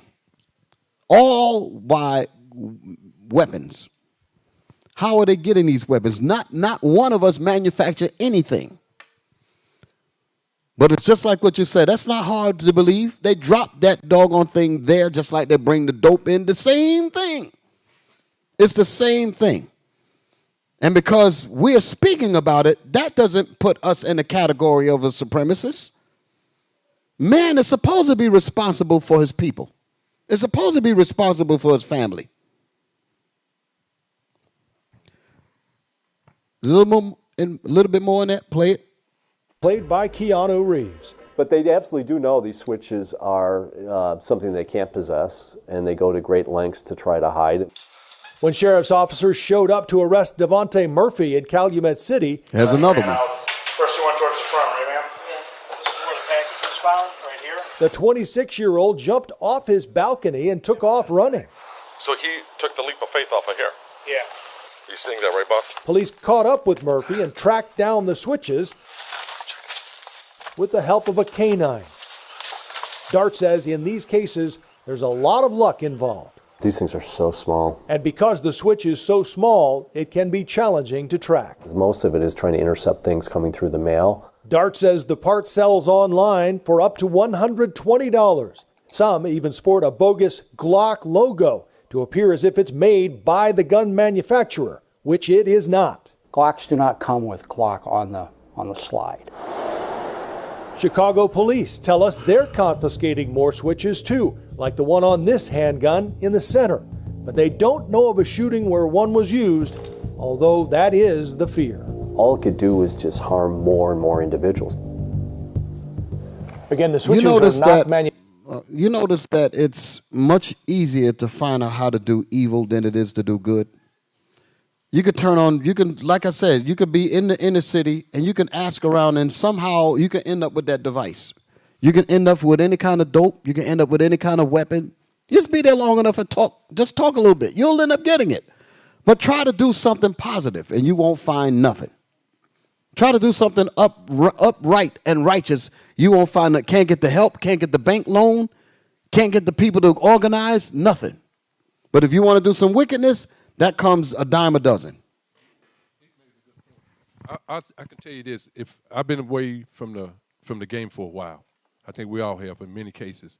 But I can probably go back to the neighborhood, and I can go and find a gun, just like Dick talked about. It won't take me long, just a couple of phone calls, a couple of people. I guarantee you, I can find a gun. It won't be a problem. Probably less than an hour. I've been gone for a while. I've been gone since a long time, since '93. The game is still there. You can get a gun. You can still get a gun. In New York, same story. Find it anywhere. Hoes, prostitutes, dope addicts, crack, heroin, all that. They're all up there. Psalms 83. This is what we're up against, okay? Now I'm just going to go through these scriptures and then I'm going to get to the point of why I did this class. Psalms. Which is coming up. We're going to do a lot of reading now. Let's get through it. Psalms chapter 83 and verse 1. No, second verse. Verse 2. For lo, thy enemy... Well, read verse 1. Read verse 1. You're right. Read verse 1. Psalms chapter 83 and verse 1. Keep not thy silence, O God. The prophet David is saying, keep not thou silence, O Lord. Go ahead. Because the vision is that we're going to catch hell. So we need those prayers. We need those blessings. We need for the Lord to step in. Go ahead. Hold not thy peace. Well, this was a song from Asaph, the musician of David. I just wanted to clear that up. Read. and be not still, O God. He said, hold not thy peace and be not still, O Lord. Go ahead. For lo, thy enemies make a tumult. Thy enemies have gathered themselves together. They made a tumult. They're angry about the rise of Israel. The SPLC is angry about the rise of Israel. The Sodom agenda is angry about the rise of Israel. Go ahead. And they that hate thee. And they that hate thee. So wait a minute. They calling us a hate group, but the Bible is telling us that our enemies hate us. Go ahead. And they that hate thee have lifted up their head. Have lifted up their head against us and the Most High. Because they're not supposed to be lifted up. That's not hate speaking. That's the Bible. Understand the difference. This is the Bible that we're reading. Ain't no, so these skinheads, what Bible are they reading? Talking about their Christian organization. That's BS. How in the world are they going to talk about a Christian organization with the Bible being the center of so-called Christianity, and in the Bible it describes Jesus as the black man and they run around talking about nigger? Go ahead. They have taken crafty counsel against thy people. They have taken crafty counsel against the people of the Lord. Crafty counsel is all what we just showed you. That's crafty counsel. Bringing dope into your neighborhood and then step back and say you're the criminal. That's crafty counsel. Setting your kids up to fail in a school-to-prison pipeline is crafty counsel. Setting up the court system, the Constitution, to have an amendment and a loophole in it for the provision of your sons and daughters to end up being property of the state. That's crafty counsel. Go ahead. They have taken crafty counsel against thy people and consulted against thy hidden ones. And they have consulted against thy hidden ones. They've hidden our nationality. They're not Israelites. They are black extremists. Hidden. Go ahead. They have said, come and let us cut them off from being a nation. They have said, come and let us cut them off from being a nation. That is an act of hate. So this multiculturalism Sodom agenda that they're talking about is BS. They don't really mean that. They mean what we're reading here. Cut them off from being a nation. And then you come join us with a question mark in your head. That's how we want you. Go ahead. That the name of Israel may be no more in remembrance. That the name of Israel may be no more in your head. That it may be no more in your remembrance. Don't even want us to know our history or nothing. That's an act of hate. Go ahead. For they have consulted together with one consent. What verse are you in? Verse 5. So they all got together with one consent to do this. So we are the nation that's attacked. We are the nation that's hated. This is not us being on the other end of the spectrum of hate. This is about survival. That's what this is. That's what I want us to understand. Give me Ezekiel 35. Ezekiel 35 and 1. We're going to read some more about this hatred towards us. And this is the reason why, because as I get through it, you're going to see where the class is going to go. It's going to make the sense that I was telling you in the beginning, that we are not a hate group. We are a God group. We are a spiritual group that believe in the words and the prayers of the Lord. That's what I'm going to bring out. But I got to read these scriptures here. Ezekiel 35 and 1. Ezekiel chapter 35 and verse 1. Moreover, the word of the Lord came unto me, saying, Son of man, set thy face against Mount Seir. Mount Seir is Esau. That's his homeland, so you can understand. Mount Seir is where the Edomites dwelt. The scriptures say, thus dwelt Esau. It said, thus dwelt Esau in Mount Seir. Esau is Edom. Okay? So that's their homeland. Okay? Give me that. In Genesis, I think it's 38 or 36 and 1. 36 and 8, right? Yeah, 36 and 8. Read that for them real quick so they'll know why it's using that. For those of you that don't know, again, this is biblical. This is not emotional rant. I'm just giving you absolute facts. Do y'all see that, brothers and sisters? Genesis chapter 36 and verse 8. Thus dwelt Esau in Mount Seir. Esau is Edom. That's crystal clear. So that's where they're from. That's the range of mountains that the Most High gave them. Okay? Go back to where we was at. Ezekiel chapter 35 and verse 2. So that's letting you know that Esau is who this is talking about. Who's saying this? God. Son of man, set thy face against Mount Seir, and prophesy against it, and say unto it, Thus saith the Lord God, Behold, O Mount Seir, I am against thee, and I will stretch out my hand against thee. The Lord said he's going to stretch out his hand against Edom. Go ahead. And so how in the world are we racist for reading this? How in the world are we a hate group for reading this? Never accept that label. Go ahead. And I will make thee most desolate. I will lay thy cities waste, and thou shalt be desolate. And thou shalt know that I am the Lord. And thou shalt know that I am the Lord when I lay this nation down, when I lay Edom down. Go ahead. Verse 5. Because thou hast had a perpetual hatred. Hold it. Because thou hast had a what? A perpetual hatred. An ongoing hatred. That's the hate. And it ain't just talking about the so-called skinheads. It's talking about all of them. Thou hast, even the ones that's talking about they want you to be multicultural, like what's that woman named Heidi? She said that she wants us to get to a society where we're just fully multicultural. No. The Bible says that they all have a perpetual hatred. Because if it wasn't about hatred, you would not say that. You would say, let them have theirs, you have yours, you have yours, you have yours, but they're not about that at all. They'll say that's what they want, but at the end of the deal, you will see them sitting at the top of the table controlling everybody else. It's just a remix of this Babylon here. That's what they're looking for. Go ahead. Ezekiel chapter 35 and verse 5.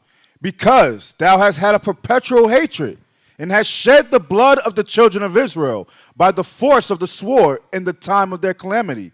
In the time that their iniquity... In the time of our calamity was when the Most High was jacking us up for breaking his laws. That's what our time of calamity was. Our time of calamity was paying for when we broke God's law. So he said, because of that, I'm going to have you punished.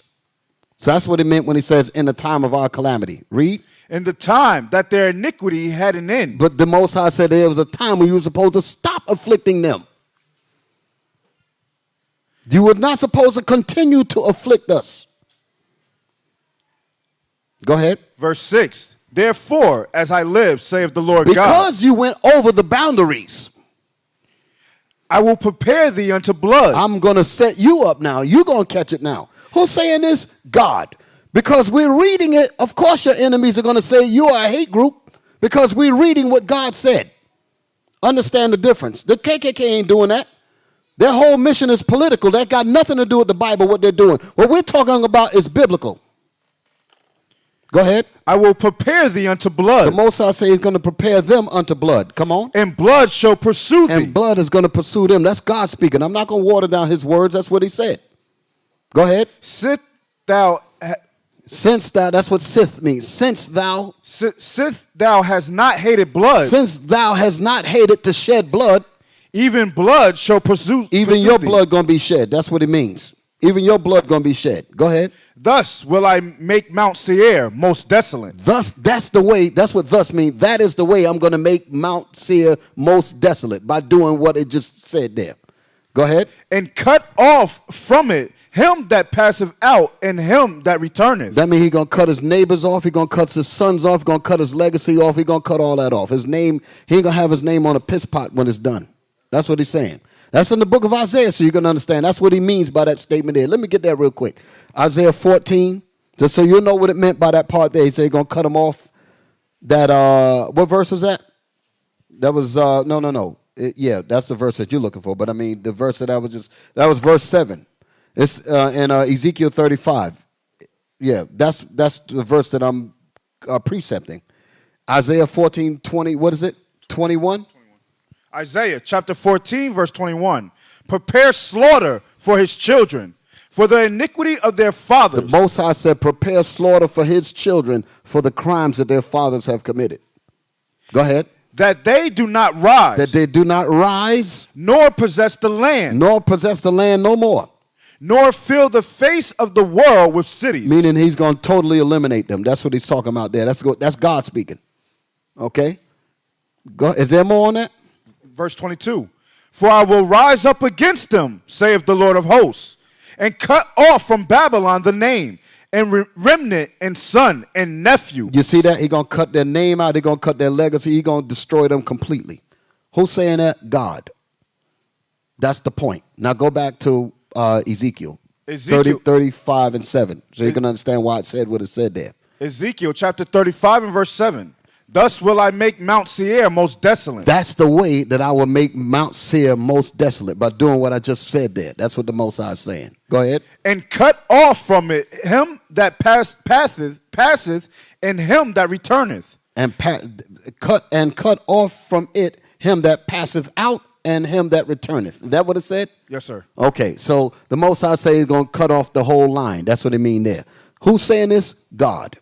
Now, so you can understand that's because of this perpetual hatred that he had against the children of Israel. Okay? That's what that means. Jump down to, I think it's verse 10. Ezekiel chapter 35 and verse 10. Because thou hast said. This is the reason why. These two nations and these two countries shall be mine. Hold it.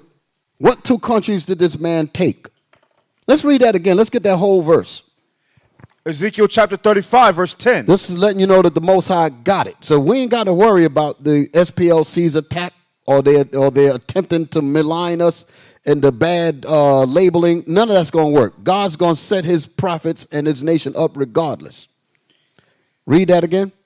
Because thou hast said, these two nations and these two countries shall be mine. These two nations and these two countries shall be mine. Go ahead. And we will possess it. And we will possess these two countries. Go ahead. Whereas the Lord was there. Whereas the Lord was there. Who knows what that means? Whereas the Lord was there. Who knows what that means? Stand up in the back. Wait. Who don't know what it means? Hands up. Be honest. Who don't know what it means? Ladies, y'all too. Sisters, hands up. They don't know what it means. That's good. So now you're going to get some education. The brother in the back said he knew, right? What does that mean? Read it again for him. Ezekiel chapter 35, verse 10. Because thou hast said, these two nations and these two countries shall be mine, and we will possess it. And we will possess these two countries, and I'm going to say that they are my countries, right? Go ahead. Whereas the Lord was there. Whereas the Lord was there. What that part mean? Shalom leadership. Shalom. Brother Zacchaeus. Where you at? Okay. Right here. Yes, sir. So the two nations was the two kingdoms, northern kingdom and southern kingdom. That's good. You know what? You're good. But it's deeper than that. It's deeper than that. It's deeper than you're right, because literally it's talking about those two people. Is it Israel and here in Yes, America? that's the answer. That's the answer. It's not, when it says these two countries, because just like the brother said, he took northern kingdom and he took southern kingdom, right? So that's what we're reading, because the perpetual hatred has been done to both kingdoms. But it's going deeper than that. The land of Israel, the Jews was there. They took that. Did they not? They got so-called Jews running up around it talking about, come to Israel, come stay with friends. Y'all understand that? The real Israelites are not over there running nothing. You got a few of us that's trying to get some colonies and all that, but that's not, they don't run it at all. Whereas the Lord was in Israel, guess where the other country is? Just like, who said? What's the other country? America. Watch this. Verse. Hold it. See the name of this book? You see the name of this book here? Let me put it on the screen. The name of this book is called Lost Tribes and Promised Lands. You know why they call it the promised? When they say the promised lands, what lands are they talking about? The lands of the Americas, where the northern kingdom inhabited. That's what the Apocrypha, 2nd Ezra, was talking about. This book talks all about that. How many of y'all ever heard me read out of this book? Read the sections out of this book. So y'all know what I'm talking about. When the Native Americans, when the conquistadors came there, and they told the conquistadors that we are from the tribe of Reuben, and that the tribe of Joseph is on an island nearby. So they knew that they were the Israelites. What did Edom do? Took the land from them and called it America. So they took Israel and they took the United States. They took the Americas. That's why this man wrote this book and called it. Why did he call it Promised Lands? Because he knew that this land was promised to Gad. That's why. He knew that. These researchers are not stupid. They dig into our history. They find these kinds of things out. That's why I say history is not a lie, and neither is our Bible a lie. This goes along with the Bible. Y'all understand that? So the scriptures say, thou hast had a perpetual hatred against both of these kingdoms, against both the whole nation of Israel, northern and southern kingdom. That's what we're talking about. Y'all all right? We're going to throw that little nugget in there. Get back to my scriptures. Now, let's go to Luke. Because when we read out of Ezekiel 35, the 5th verse said, because they have had a perpetual hatred against us. And they took the lands from us and occupied it. And then when we even thought to even survive, they said that we're a hate group. And some of us are crazy enough to believe that. Luke chapter 21:20. We're going to read some more, how they feel about us. Luke 21:20. Luke chapter 21 and verse 20. And when ye shall see Jerusalem compassed with armies. This is Jesus telling us about the onslaught that the Roman Empire, the Edomites, was going to come against the children of Israel. We're going to come against the southern kingdom, actually. That's who was primarily in Jerusalem at this time. Okay, because northern kingdom had already gone. Northern kingdom had already gone during the time of the Persians. They was already over in the Americas. So primarily the people that was left in Jerusalem at that time was basically Judah, Benjamin, and Levi. Okay, that's what we're reading about here. Read that again. This is what Christ told the brothers in the southern kingdom, the 3 tribes that was there. Read. Luke chapter 21, verse 20. And when ye shall see Jerusalem compassed with armies, then know that the desolation thereof is not nigh. Then know that the desolation is near, meaning the destruction that is described in Deuteronomy, the 28th chapter. That's the destruction that we knew about because we've been reading it. So Christ said, well, you know about that destruction that's written there? It's getting ready to come. And the sign to let you know that it's coming is when you see the armies of Rome surrounding Jerusalem. Go ahead. Verse 21. Then let them which are in Judea flee to the mountains, and let them which are in the midst of it depart out. So those, he says, then let them which be in Judea flee to the mountains. The mountains was talking about into the further interiors of Africa. Canaan is already in Africa, so you can understand. But to flee further down into it. Go ahead. In Egypt, so you can understand. When you read about Joseph, when Mary and Joseph hid Christ because Herod was looking to kill him. Read. And let them which are in the midst of it depart out.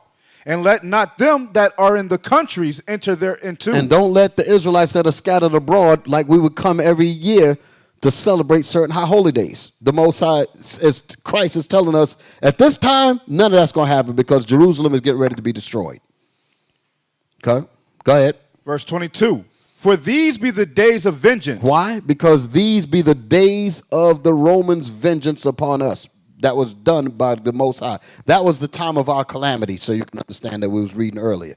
Read on. That all things which are written. That all things that are written in Deuteronomy, the 28th chapter. May be fulfilled. But that was supposed to come to an end at some point, but they kept going. So the Most High said, because of that, I'm going to set you up to get it. Go ahead. But woe unto them that are with child. But woe, meaning destruction unto our people, our mothers that had children, our fathers that had their wives and their children. He said, but woe be unto them that got little babies with them. Come on. And to them that give suck in those days. To them that give suck in those days, meaning a little suckling baby. Go ahead. For there shall be a great distress in the land, and wrath upon this people. For there will be great distress in the land because the Romans was going to come in and cut us up like nothing.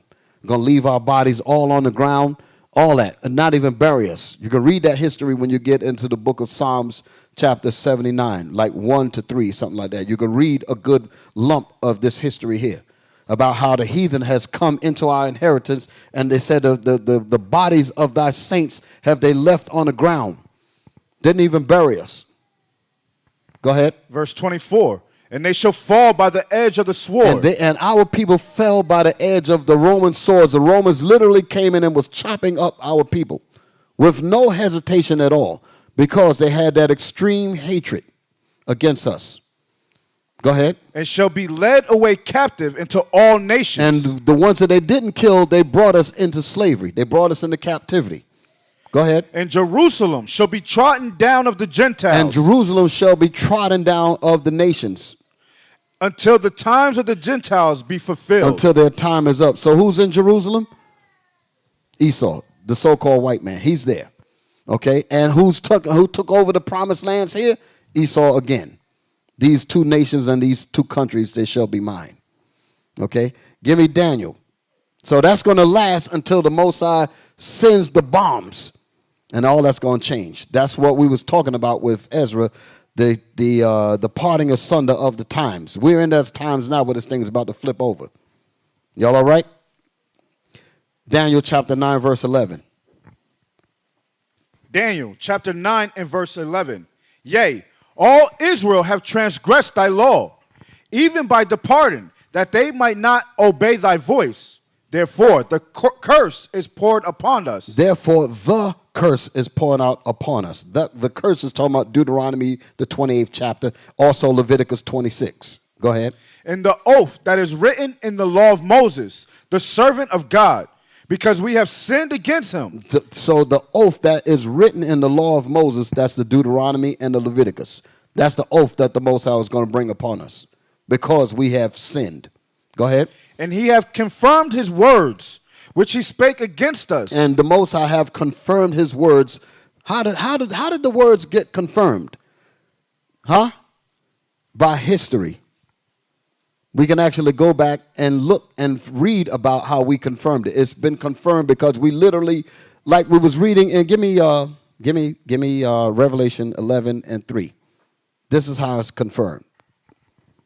This is how it's confirmed. Revelation 11 and 3. Revelations chapter 11 and verse 3. And I will give power unto my two witnesses. The nation of Israel, both kingdoms. Go ahead. And they shall prophesy 1,260 days. And we shall prophesy 1,260 days. That's 350 years of our captivity here. So all that captivity that come all the way back from Jerusalem all the way up to the Americas is what we're reading about here. Go ahead. But it's making specifics to our captivity in this country. That's why it's using the term 1,260 days. Read that again. Verse 3, and I will give power unto my two witnesses. What is the power that he going to give to the two witnesses? We never really broke that down. What is the power that he gave unto his two witnesses that is talking about in this verse? The power to be the prophecy of what this Bible is talking about. The power is the history and the knowledge of when you read that, you say, wow, you are the people that made this, that have confirmed the words of the Bible. Read that again. And I will give power unto my two witnesses, and they shall prophesy 1,260 days. That's the 350 years when you break it down. Clothed in sackcloth. Clothed in slavery. That's what the sackcloth means, slavery. So when we was in slavery, we were prophesying all of Deuteronomy 28. That's the power that was given to us to prophesy what's written in Deuteronomy. That's how his word is confirmed. Y'all understand that? Who's lost? Who did not understand it? Who understood what I just said? Y'all sure? All right. Go back to where we was at. And he has confirmed in Daniel. Daniel chapter 9 and verse 12. And he hath confirmed his words, which he spake against us and against our judges that judge us. Go ahead. By bringing upon us a great evil. That's the slavery. The great evil is Deuteronomy, the 28th chapter that we prophesied about in the living conditions of Deuteronomy, the 28th chapter. Our living conditions confirmed the prophecies. Go ahead. For under the whole heaven have not been done as have been done upon Jerusalem. That right there lets you know that we're the Israelites, because nobody else fits this but us. That's how you know that this is not no hate group and all that foolishness. That lets you know that we are the people of this Bible. Go ahead. Verse 13. As it is written in the law of Moses, all this evil is come upon us, yet may we not, our prayer before the Lord our God, that we might turn from our iniquities and understand thy truth. So all of this has happened to us. All this evil that we've been reading about have happened to us, all from Psalms through Ezekiel, through Luke, Daniel. All this has happened to us because we refuse to do what the Most High said. It said because, he says, yet we made not our prayer before the Lord our God, that we might turn from our iniquities and understand thy truth. We haven't done that. Okay? Zephaniah 2 and 1. Zephaniah 2 and 1. Zephaniah 2 and 1. Like I talked about yesterday, we went over on the radio program. A lot of times we don't understand commandments when we read them. This actually is a commandment that we're about to read here. Zephaniah chapter 2, verse 1. This is a commandment for us to do. Zephaniah chapter 2 and verse 1. Gather yourselves together. That is a commandment. He's not asking us. It's not a suggestion. He's telling us for us to gather ourselves together. Go ahead. Gather yourselves together. Yea, gather together. O nation not desired. O nation that is hated. O nation that's not desired is a nation that is hated. If we are hated, do you think people are sitting back and just hating us and sitting in a chair? No. If they're hating us, there's actions that's being done to make sure that we remain a non-desired people that keeps us on the bottom. There's actions involved in that hatred, and that's what we've been reading about, and that's what we were showing in the videos earlier. I know I wore your eyes out with all the videos, but I wanted y'all to get the understanding that there's not just biblical, it's historical about all of the atrocities that has happened to us. And all of that is an action of hatred towards us. O nation not desired. Us understanding that means that there's things that we must do to offset this hatred. What is the Most High telling us to do? Gather ourselves together. He ain't telling us to go out and get into no violence. He ain't telling us to go hang nobody. He ain't telling us to do none of that. Like what these white groups are doing, sending people into churches and trying to blow people away and all that. We ain't doing no mess like that. How in the world are you going to equate what we're doing with what they're doing? The Lord tells us, how do you combat this? By gathering together and keeping my commandments. That's what the Lord is telling us to do. That's his commandment. Gather yourselves together. Yea, gather together, O nation that is hated. So if we understand what it means to be hated, that means that there's actions coming towards us to destroy us. There's things that's coming our way to destroy our children, to destroy our fathers, to destroy our mothers, to destroy our girls and all that. We have to understand that the Lord tells us how to keep our daughters in, how to watch over our sons. Don't have them get caught up in gangs. Don't have them committing crimes. Keep the laws. Do not steal. Do not rob. Do not rape. Take care. If you're going to sleep with your sisters, marry her. That kind of thing. All of that is how the Lord wants us to keep our nation together. That's what the Lord is telling us to do. O nation not desired, gather together in that respect. He said, don't worry about the others. I'll take care of that. But I need you to do what I said and gather yourselves together. That is what he's telling us. He's demanding us to do that. Read on. Zephaniah chapter 2 and verse 2.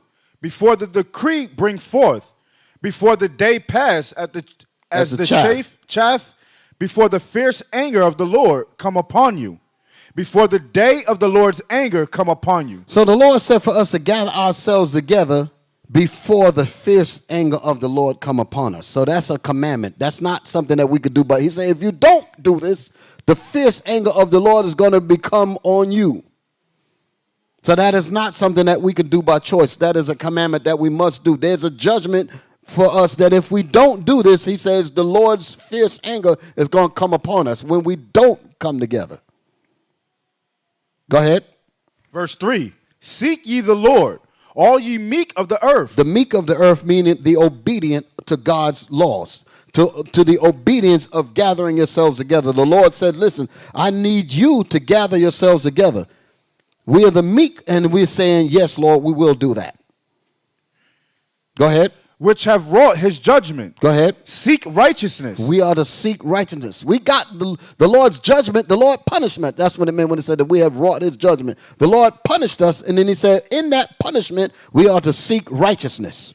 Go ahead. Seek meekness. Seek obedience. Go ahead. It may be ye shall be hid in the day of the Lord's anger. And if you do this, you may be hid during the day of the Lord's anger.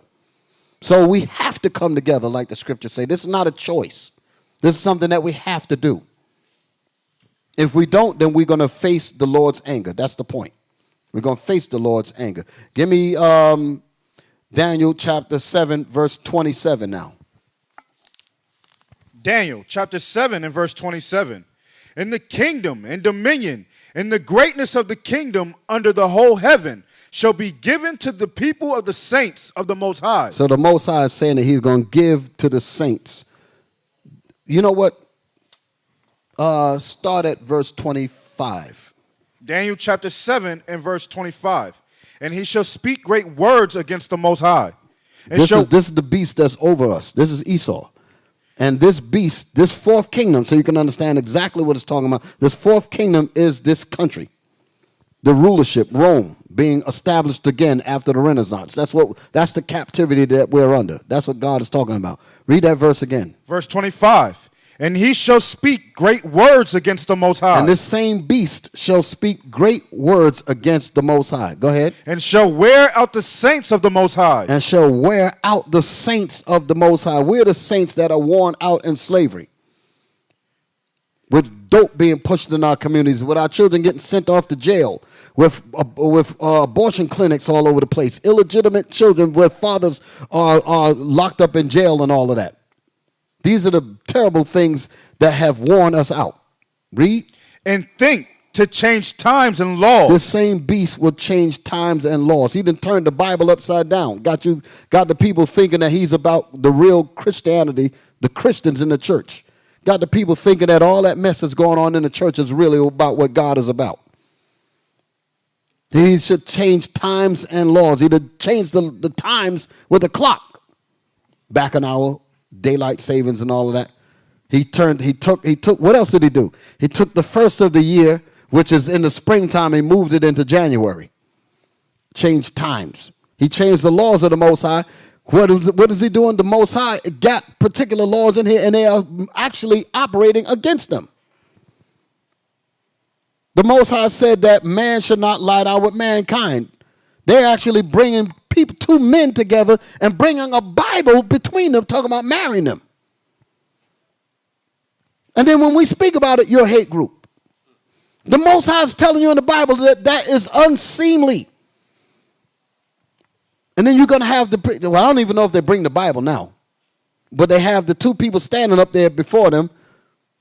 And I guess it's supposed to be done underneath God on some circuit, on some level. But God is not with that. That's the difference between us and this other political mess on the other side. Y'all understand? Read. And think to change times and laws, and they shall be given into his hand until a time and times and the dividing of time. That's the 1260 days again. The time is 1. Times, then it says times, which is 2. The 2 plus 1 is 3. And then it says what? And the dividing of time, which is the half. Y'all understand that? So that's the same period that we read out of Revelation. Okay? Prophesying in sackcloth. That's why we're worn out in slavery. Read. Verse 26. But the judgment shall sit. Irregardless, the judgment of God shall sit. Go ahead. And they shall take away his dominion. And they, the saints, shall take away his kingdom. We're going to take the kingdom, brothers and sisters. We're going to take it. That's what God said. That ain't black supremacy. That's God's supremacy. He's the supreme being. He's the supremacist. And it's his word that said that what's going to happen. Go ahead. And they shall take away his dominion. And they, the saints, shall take away his dominion. That's why what verse is that? The 18th verse says what it says there. It says, but the saints of the Most High shall take the kingdom and possess the kingdom forever, even forever and ever. Okay, that's what we're reading here. Read. But the judgment shall sit. But the judgment of God shall sit. Go ahead. And they shall take away his dominion. And they, the saints, shall take away the dominion. To consume and to destroy it unto the end. And shall consume and to destroy it. I mean that this country is going to be wiped out. There's no stopping it. And so you can label that terrorism, but God is the terrorist. Go ahead. Verse 27. And the kingdom and dominion and the greatness of the kingdom. All the wealth and the kingdoms, everything that's on this planet Earth. Go ahead. And the greatness of the kingdom under the whole heaven shall be given to the people of the saints of the Most High, whose kingdom is an everlasting kingdom. So what is the planet Earth? It's going to be the kingdom, the kingdom of heaven is under the whole heaven. Read that verse again. I'm messing it up. Verse 27. And the kingdom and dominion and the greatness of the kingdom under the whole heaven. What's underneath the whole heaven? The planet Earth. That whole earth is going to be given to the saints of the Most High. Go ahead. Shall be given to the people of the saints of the Most High. Shall be given to the people of the saints of the Most High, the same ones that was worn out. Go ahead. Whose kingdom is an everlasting kingdom. And our kingdom is going to be an everlasting kingdom, meaning we're going to possess the earth forever. And all dominions shall serve and obey him. That's the supremacy that God is talking about. That got nothing to do with no quote-unquote black supremacy. That's what God said.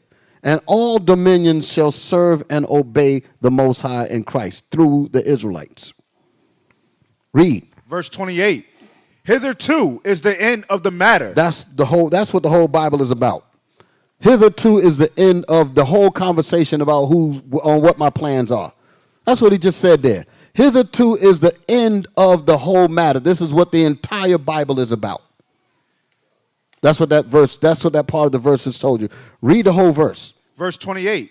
Hitherto is the end of the matter. Hitherto is the end of the entire matter. Go ahead. As for me, Daniel, go ahead. My cogitations much troubled me. My thoughts troubled me when I saw all of these things, when he was looking at these beasts rising and falling, when you read this chapter. He said, these things troubled me. He didn't understand what they meant. Go ahead. And my countenance changed in me. And my mind changed in me. My thoughts changed. My expression changed. My countenance, my feelings. Go ahead. But I kept the matter in my heart. But I kept the matter in my mind. I didn't mess with it no more. I left it there. Then when you read the 8th chapter, he begins to explain it to him. He explains how it's going to go down. Y'all all right? This is some heavy stuff right here. All right. Now give me Revelation 13. I'm going to read more. I'm getting up into the Lord's Prayer now to let you know what this is all about. Revelation 13:9. Revelations chapter 13 and verse 9. If any man have an ear. If any man have an ear. Wait a minute. Hold it. If any man have an ear. See, these are those moments when you have to pay attention to the words that the Most High is saying. Do we all have ears? Yes. So it's not just saying any man to have an ear. He said we all have ears, but the Lord says, I want you to use those ears. That's what he's saying. If any man have an ear, let him hear, meaning pay attention. Go ahead. Verse 10. He that leadeth into captivity. We just read that in Luke. And the Israelites shall be led into captivity under all nations until the time of the Gentiles be fulfilled. We read that in Luke. So what did it just say here? He that leadeth into captivity. He that leadeth into captivity. All nations led us into captivity. This is justice.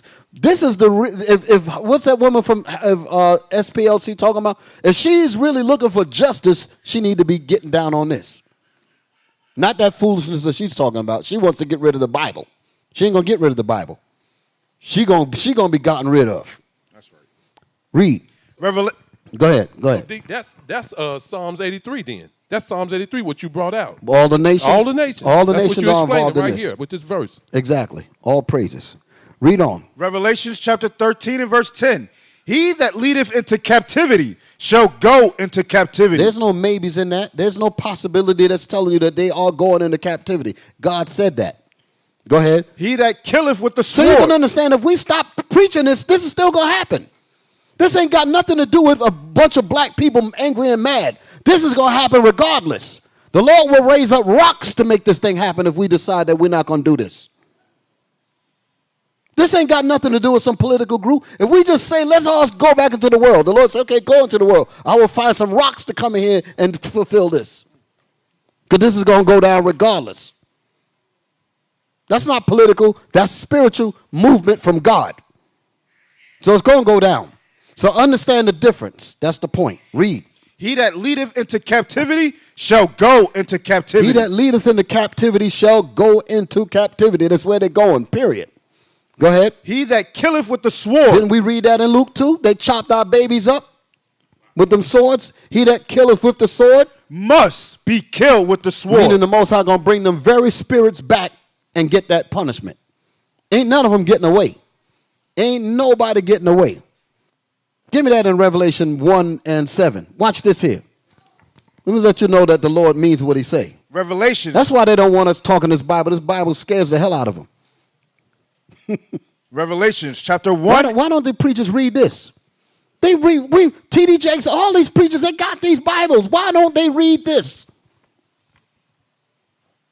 Revelation 1 and 7. Revelations chapter 1 and verse 7. Behold, he cometh with clouds. Behold, Jesus Christ comes with the clouds. When he come with those clouds, he's also coming with those bombs as well. It says, even the Lord and the weapons of his indignation. I'm talking about Isaiah 13 and 5. Even the Lord and his weapons of indignation coming to destroy the whole land. That's what this is talking about here. Read that again. Behold. Hold it, because they might not understand what I'm saying. Read that. I got to get it. I done touched it now. Read it again. Revelations chapter 1 and verse 7. Behold, he cometh with clouds. Behold, Jesus Christ. This is the revelation of Jesus Christ that we're reading about. Behold, he cometh with clouds. What clouds is it talking about? Keep reading. And every eye shall see him. Every eye shall see him. He's going to be like that light that's coming from the east, because he's going to be coming with fire. Like it says in Isaiah, 66 and 15. Behold, the Lord cometh with fire. Okay, he's coming with those missiles. That's what it's talking about. And every eye going to see him when he come back. Give me Isaiah 13 and 5. Let's prove that. Isaiah 13 and 5. We're getting into the good parts now. Class is almost over, but we're getting into the good parts now.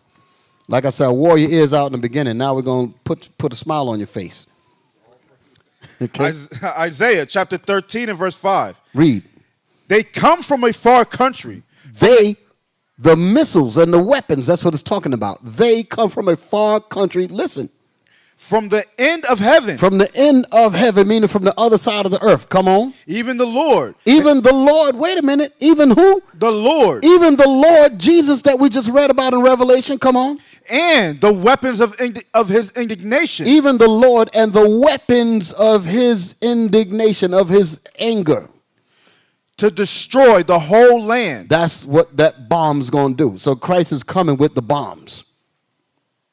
That's the reason why when he says, come up hither, Christ's going to be there to take us up while the bombs are destroying everything beneath us. That's what that's talking about. Only with thine eyes shall thou behold and see the reward of the wicked. 10,000 shall fall on thy side, and 1,000 shall fall on thy left hand, but it shall not come nigh thee. That's Psalms 91. That's all going to be happening at the same time. That's all one. All those scriptures are talking about the same event. When we get taken up, like the Revelation said, come up hither, and the 10th part of the city fell. Why did it fall? Because the bomb's going to make it fall. That's what we're reading here in Isaiah. Even the Lord and the weapons of his indignation to destroy the whole land. Singular. He's going to lay this whole country to nothing. So the SPLC's vision going to come to a close. Democracy going to come to a close. Republicanism, all that garbage going to come to a close. That's not going to happen. That's why he said it in Azariah. He said their eyes shall consume away and their tongue going to consume away and their flesh going to consume away while they stand upon their feet. So they're going to see it. Then they're going to die. And we're going to see that death and be taken up at the same time. That's all one thought. That's all one incident. Read. Isaiah chapter 13 and verse 6. Howl ye, for the day of the Lord is at hand. So who is this? The day of the Lord. Howl ye, howl ye. That ain't sound like sweet Jesus. Howl ye means you running. How ye man the boogeyman? Howl ye. Go ahead. Howl ye, for the day of the Lord is at hand. The day of the Lord is at hand. They don't want the Lord. They talking about they want the Lord. They don't want the black Lord. They don't want this. And because Caesar ain't coming in that day. Caesar ain't coming. That mean black man that you put in jail, that you sold drugs to, that you gave them, put things on their guns so they can shoot up each other, that kind of figure is coming back. The prison, the school to prison pipeline brothers, that's the image that's coming back. Read. Howl ye, for the day of the Lord is at hand. It shall come as a destruction from the Almighty. The day of the Lord shall come as a destruction from God. So it's obvious as to why they don't want the real truth of this Bible taught, because it is not for them. That's crystal clear. So anybody that's associated with this, they're trying to find a way to associate us with a hate group that has absolutely nothing to do with the Bible. This ain't about some black supremacy stuff. This is about the Bible. That's what this is about, and that's what they are against. I think y'all starting to get it now, right? Y'all's a little leery in the earlier moments. So I told you y'all gonna be all right. Go back to where we was at. Revelation 1 or 13? 1 and 7. 1 and 7. Revelations chapter 1 and verse 7. Because we said about how Christ is going to come, right? And he's bringing destruction. Listen to it. We're going to read it right here. Behold, he cometh with clouds. Behold, Jesus. This is the revelation of Jesus. That's the book of Revelation. He cometh with clouds. That's the clouds that he's coming with. Those chariots, so you can understand. Those, what they call UFOs, that's what it's talking about. Christ is coming with 200 million angels. They didn't hear me. He's coming with 200 million saucers, chariots. One angel is 10,000 times brighter than the sun. What the hell is he going to do with 200 million of them but die? That's it. He said that the eyes of the Lord are in every place. What do you mean by that? The eyes of the Lord are the angels that records the good that we do and the evil that we do. He says the eyes of the Lord are in every place. The eyes of the Lord are the angels. And he's coming with 200 million of them. And one angel is 10,000 times brighter than the sun. He's coming with 200 million of them. I think our salvation is pretty much guaranteed. What do y'all think? I'm not good at math, but I think that we pretty much, we're going to be all right. Forgive me, my math is not,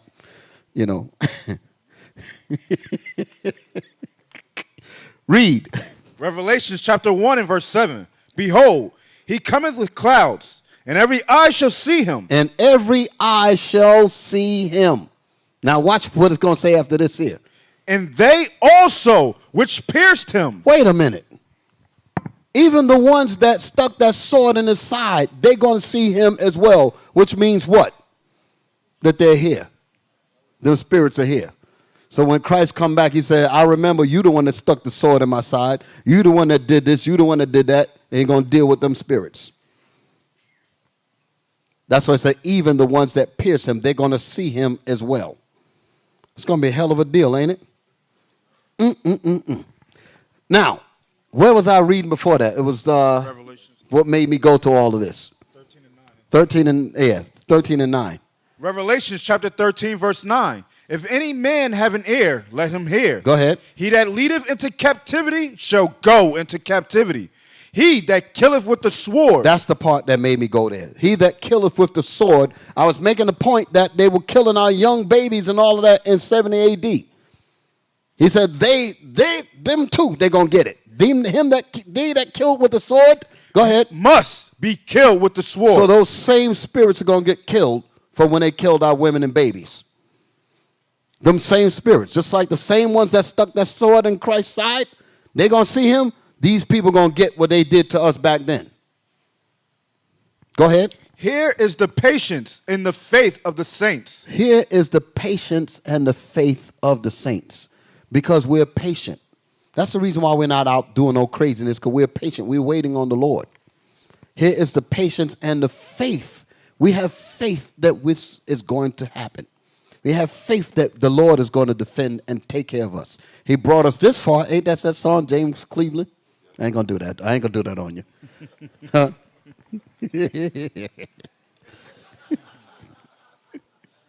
Nobody told me.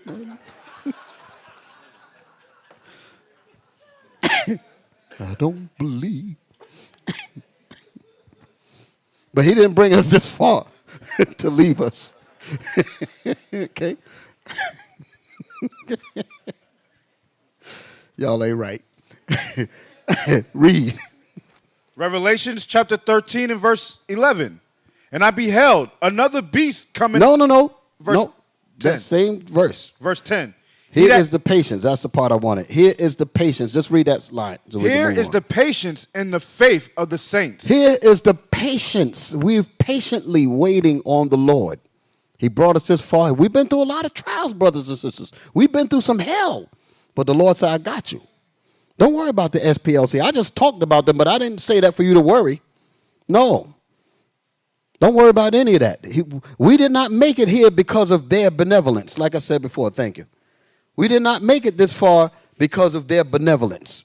If it was up to them, we'd all be dead or in slavery. Don't ever think that it was because of their benevolence or they are allowing us to be where we are. No, this is a direct result of God's intervention in our lives. They have absolutely nothing to do with that liberty, so-called. God is the one that has already foretold that we were going to be assembling ourselves. This is in the Bible. We're doing what the Bible says. This is not because we just elected to do it. We're following God's prophecy. That's what, like I said, if we elect to not do it, guess what? He's going to find somebody else to come in here and fulfill this. This is going to get done regardless. Sometimes you got to say things in a way to make people really understand how serious the Most High is. We were just reading in Daniel chapter 7. We was reading certain portions of it, but do you realize that Daniel, when he was in the kingdom of Babylon, actually writing about Babylon and writing about the kingdoms that came after him? Daniel didn't live through all of those times. He was Babylon, Persia. That's about it. He didn't get into Rome. He didn't get into Greece. But he saw all those empires all the way up to now that we were reading all the way. What did Daniel see? Daniel saw us getting the kingdom. He saw that, listen, give me the 9th verse. Go to Daniel 7:9 before I hit Isaiah 14. Daniel chapter 7 and verse 9. Yes. I beheld till the thrones were cast down. Daniel said that I'm looking at all of the kingdoms that you're showing me, O Lord. You showed me the Babylonian Empire, which is the one that I'm in. He says that he also showed Daniel Persia and Media. He also showed Daniel Rome, Greece. Then he showed Daniel Rome. Then he actually saw the return of Rome, which is that 4th kingdom in verse 23 on down to 27 and 28. He saw that. He even saw that the same beast would change times and laws. He saw that. He saw that we would be worn out for a time and times and a dividing of times. He saw the 350 years. He saw that. He even saw that the saints took the kingdom and ruled the kingdom forever. He saw all of that while he was in Babylon.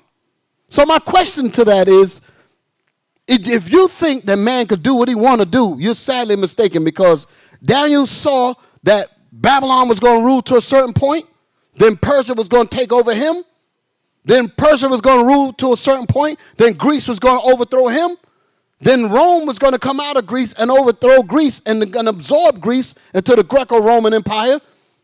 Just like John saw that first Roman kingdom fell, and it came back as America during the Renaissance. Do you think that these people elected to stop ruling and rule the next one? No. God makes people do what he wants them to do. That's how his Bible comes to pass.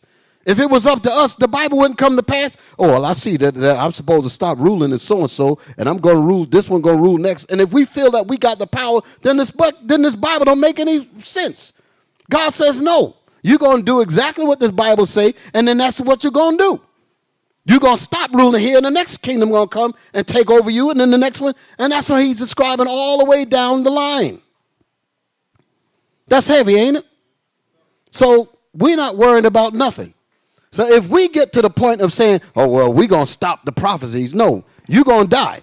The Most High is going to bring derelicts and drug addicts or whatever to come in here and carry this word on. That's how he'll do.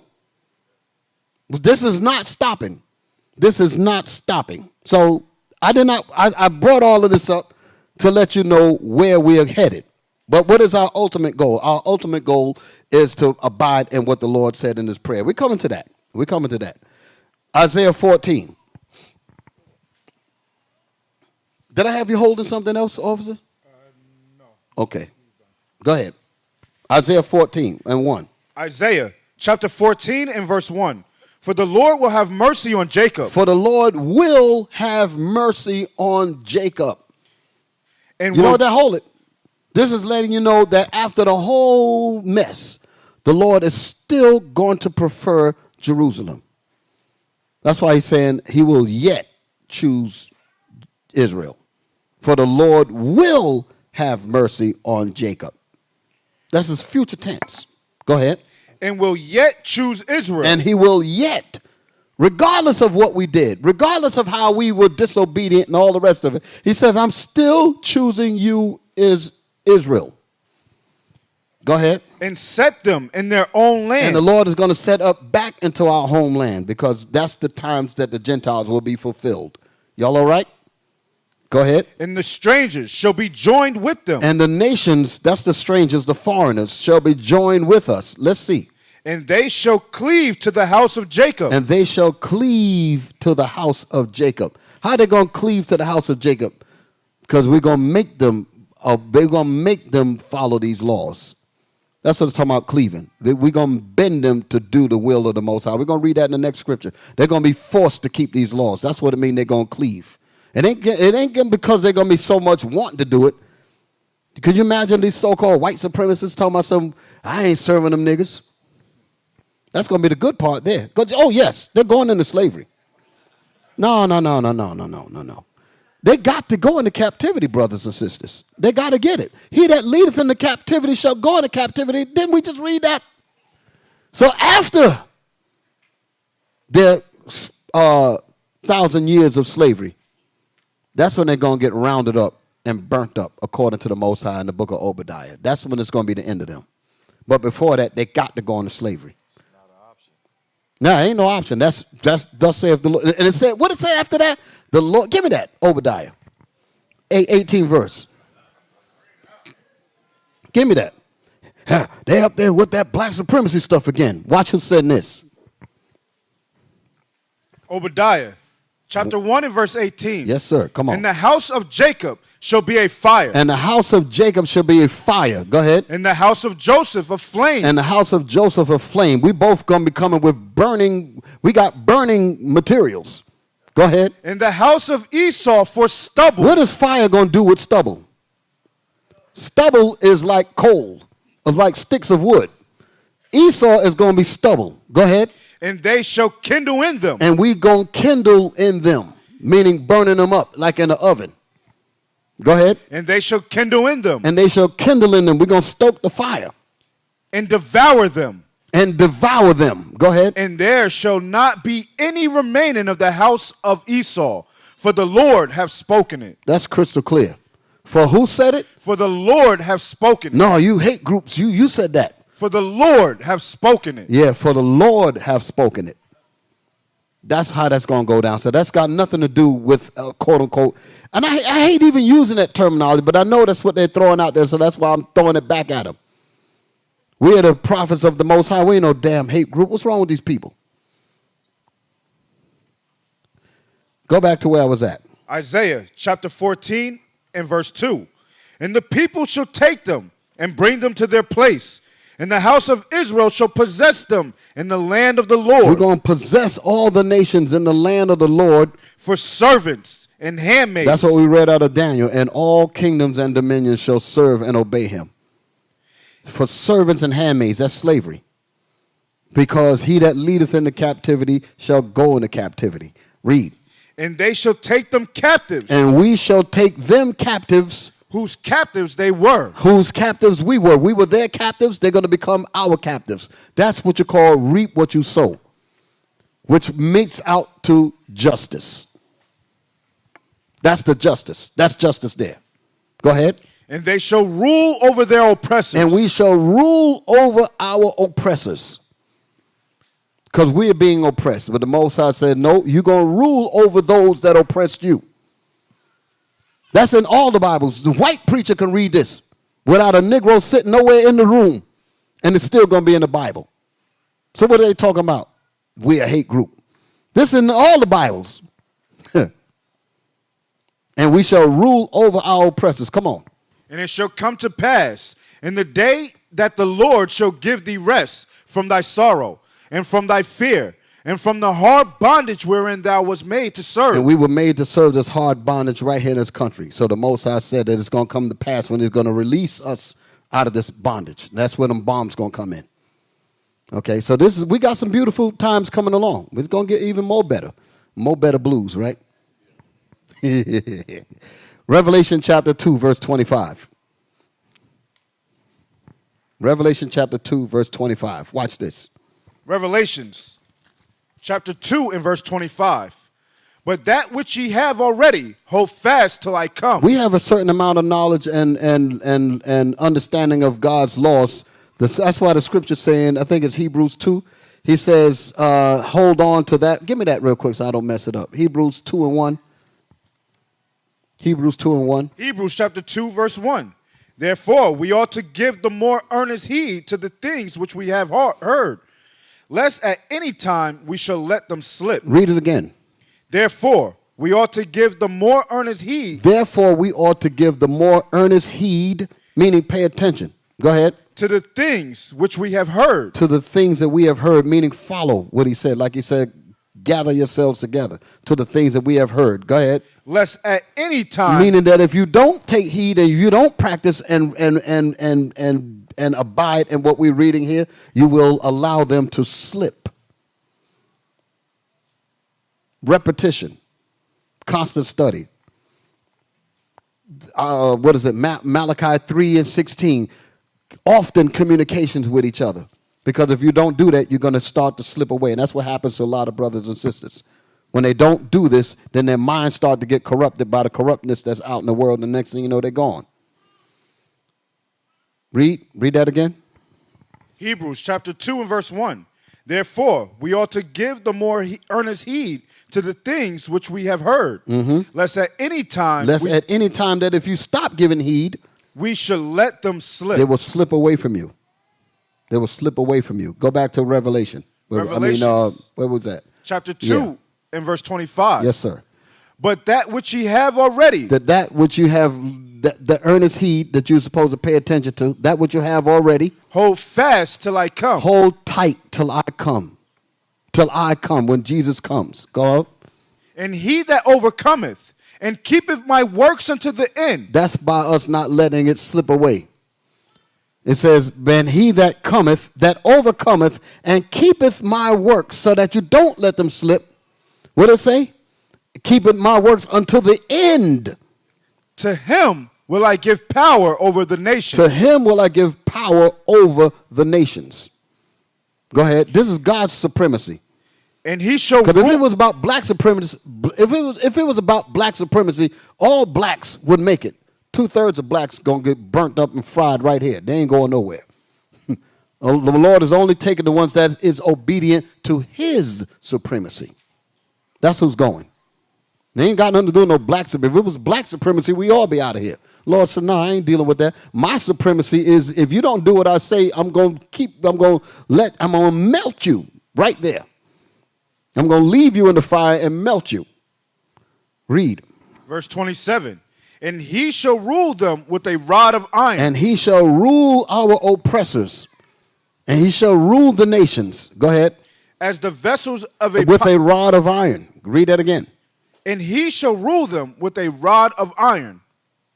Go ahead. As the vessels of a potter shall they be broken to sheaves. As the vessels of a potter. The little pots. You taking a rod and you hit that pot, that's how easily the nations are going to be broken into following God's law, because we're going to make them follow the law. That's how easy it's going to be to put the earth in subjection. That's the supremacy that God is talking about. It ain't got nothing to do with some black supremacists. Go ahead. As the vessels of a potter shall they be broken to shivers, even as I received of my Father. So the same kingdom that the Most High gave to Christ, he's given it to us as well. That's the reason why he said, ye shall be joint heirs with me. That's how that works. Y'all all right? Joint heirs. So we're going to rule the nations. Who's saying this? God. God's saying that. So now we're getting into it. The Israelites want peace. Uh-oh. Think about it. We actually want peace. We want peace. But God has charted the course of peace to go through war. Let me say that again. Who wants to wake up fighting every morning? Don't you want to get to a point, even like when they had us in slavery? Let me lay it out for you. When Esau had us in slavery, right? And he had to wake up every morning to try to make sure that we wasn't killing his hogs, killing his chickens, trying to run away. He had to get to a point where he could lean back. He had to take the chains from us physically and put it around our minds. That's why it said that he shall put a yoke of iron upon thy neck until he have destroyed your mind to the point where you don't even want to run off the plantation. At that point, he could get some rest. Well, we want that too. We eventually, yes, it's going to be fun going to war in the beginning. I ain't going to lie. That's the good part. We got to, because we have to do that thing. The scriptures say that. It is a righteous thing with the Lord to recompense tribulation to them that trouble you. So that's beautiful. In the Psalms 149, you can't leave that out. He says, let the high praises of God be in their mouth and a two-edged sword in their hand to execute vengeance upon the nations and put punishments upon the others that's left, to bind their kings in chains. That's the fun part. But the reason why all that has to happen, because that's how peace is going to be made. Peace is going to be made because the wicked has to be destroyed. And men love that kind of the war, but we don't want to be warring forever. We are doing this because we want to get to the part where we can lay down and rest. It says, let them sing praises upon the beds in Psalms 149. Let them sing aloud upon their beds, because we're going to be ruling. But before we get to that, we have to go through war. But ultimately, we do want peace. The Bible talks about that. Y'all all right?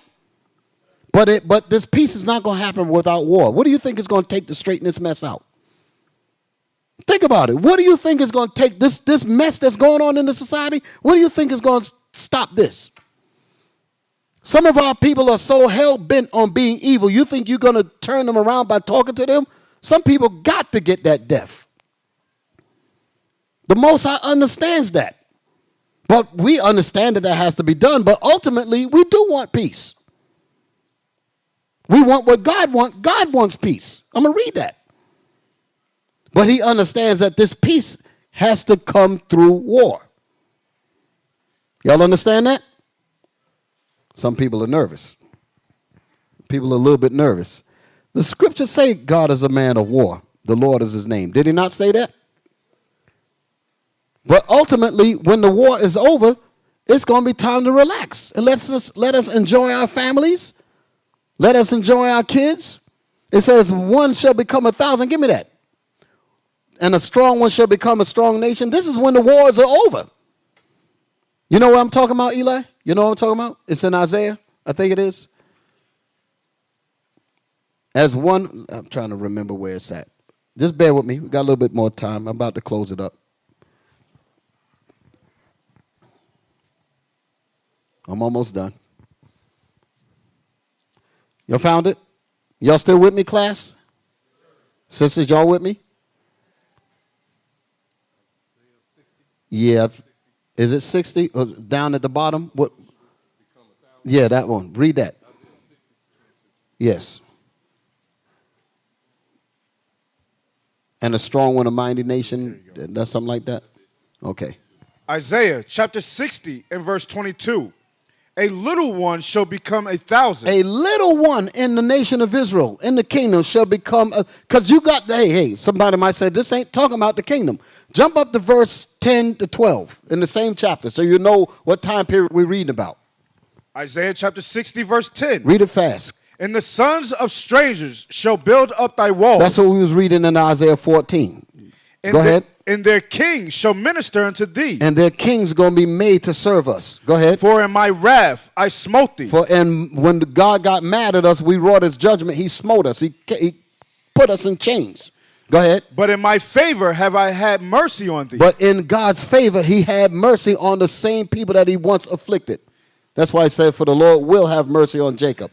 Go ahead. Therefore, thy gates shall be open continually. Because of that, your gates in Jerusalem shall be open continually. Listen. They shall not be shut down day or night. They shall not be shut day nor night. Our gates, meaning all the ports, going to be opened up. Go ahead. That men may bring unto thee the forces of the Gentiles.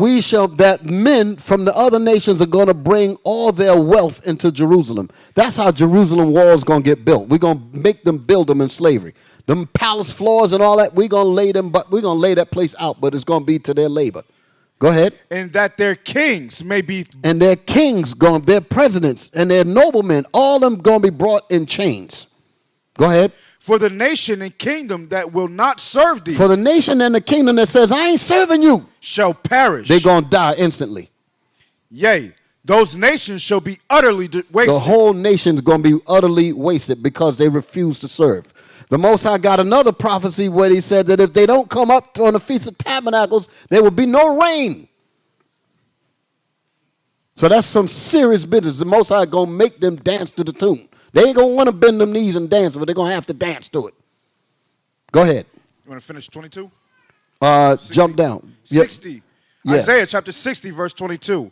A little one shall become 1,000. A little one, a small man in the nation of Israel shall become 1,000. Going to have 1,000 kids. And a small one, a strong nation. And a small one shall be a strong nation. You know what that means? Babies going to be born all over the place. Huh? That's where Isaiah 4:1 comes in. Look at the brothers. Don't think about that now. That's in the kingdom. Because ain't no one woman going to be able to bring 1,000 kids like that. Huh? 7 women shall take hold on one man. That's where that's going to come in, because you're going to be bringing back babies like that's. You can't be bringing babies if you're at war. That's the point. That's going to be when we're in the kingdom, when the nations are laid low. Y'all all right? Keep your minds up now. Brothers want to skip past all that, talking about I'm ready now. No, you ain't. Read. I, the Lord, will hasten it in his time. I, the Lord, will hurry that thing up. So that's why it's saying that that little one going to become 1,000. He's going to be having babies pop up. All the wives going to be pregnant. Bringing them babies back. You can't do that if you're at war. That's my point. That's the reason why I'm bringing this out. The nation's going to have been subdued before we can get to this. Y'all dig it? Y'all all right? Just throwing that out there. Now, where was I at? Go back to where I was at. Where was I at? I done got lost in my... where was... Yeah. Now I finished that, right? Even as I received of my Father. So we read about the small one shall become a nation and all that, right? And we read Isaiah 14. All right, we're coming on down. Now, I was making a point that the Israelites, we want peace. And we understand that peace have to go through a war. We just cleared it up, right? But now I want to read a little bit about the peace. Okay? These distinctions need to clearly be understood and repeated everywhere, especially on social media, that we are not this hate group business. Y'all understand that? We're not into that. We're about following God's commandments. I want to make that clear, okay? Isaiah chapter 2, verse 1.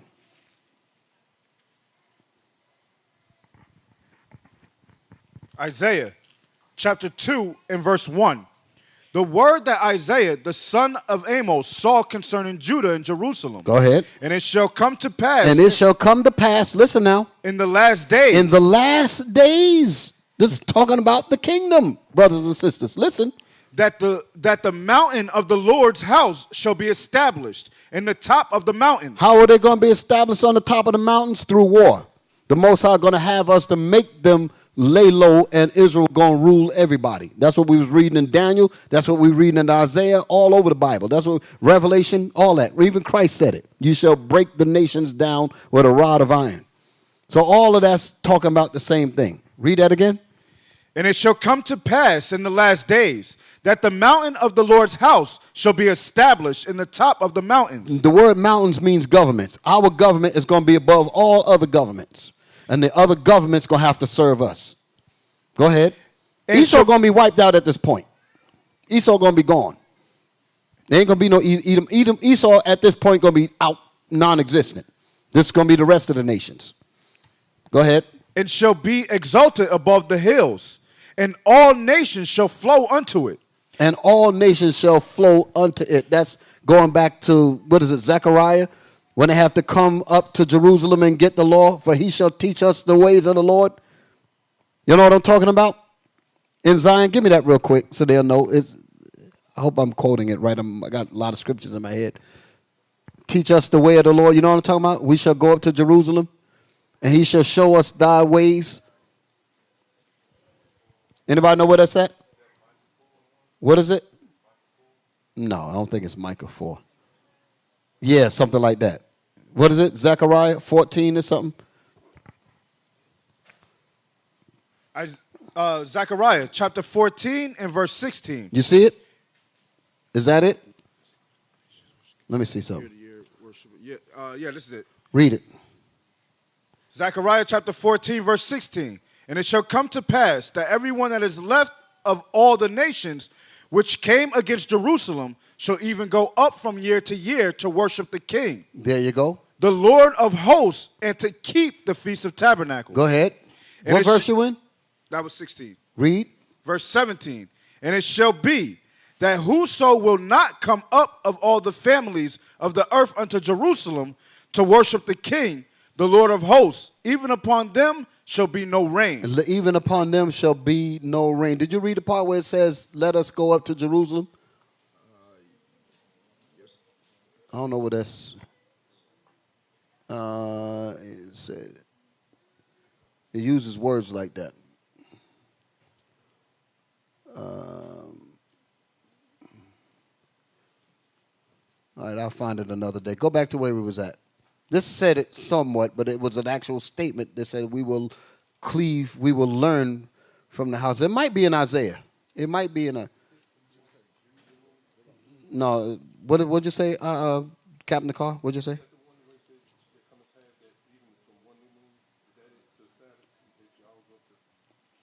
That's good. Read that. I'm trying to find something to go along with the thought that I'm.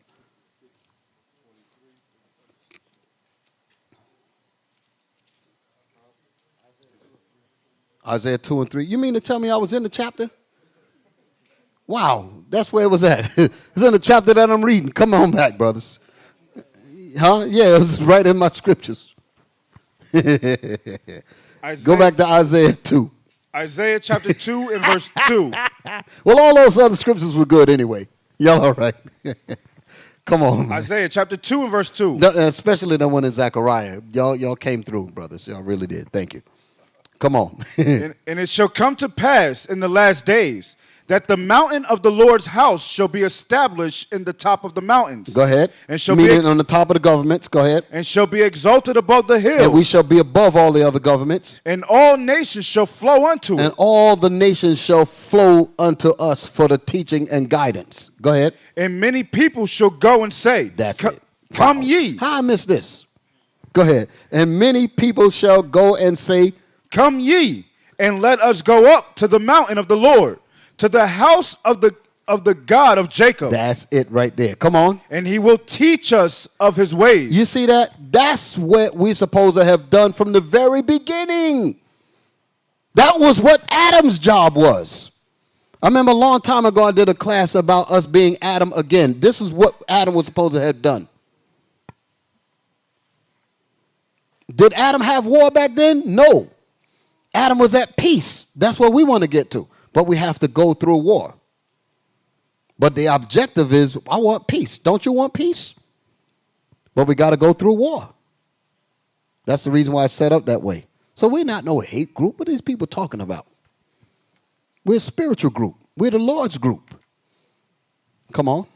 And he will teach us of his ways. And he will teach us of his ways. Go ahead. And we will walk in his path. And we will walk in his path. Now, this is going to happen after them got beat down, after the war and all that, because they know that judgment is serious. You lay something up against somebody's head, they get civilized real quick, won't they? They ain't resisting you no more. That's the point. Go ahead. For out of Zion shall go forth the law. That's it right there. For out of Zion shall go forth the law. And the word of the Lord from Jerusalem. And the word of the Lord shall come from Jerusalem. That's the kingdom and dominion and the greatness of the kingdom being given to the saints of the Most High, whose kingdom is an everlasting kingdom. Go ahead. Verse 4. And he shall judge among the nations. And he shall judge among the nations. And we're going to be judging whole nations, man. Little issues are going to come up about laws, and they didn't understand how to keep this and keep that. Adultery, whatever. We're going to be judging those matters. Calling whole nations up and judging them. We're talking about we looking for some power. That's the real power there, brothers. Y'all all right? Go ahead. And he shall judge among the nations. And shall rebuke many people. And we shall rebuke many people that do mess up. Go ahead. And they shall beat their swords into plowshares. And they shall beat their swords into plowshares, meaning farming tools. That's what it's talking about. Listen to the reason why. Go ahead. And their spears into prong hooks. And their spears into pruning hooks that trim trees and all that. Go ahead. Nation shall not lift up sword against nation. Neither shall they learn war anymore. You see that? That's the time of peace. That's what we want to get to. But in order to get there, we got to go through all of what we just read earlier. So our objective is not to be at war all the time. Our objective is to get to this, what we just read.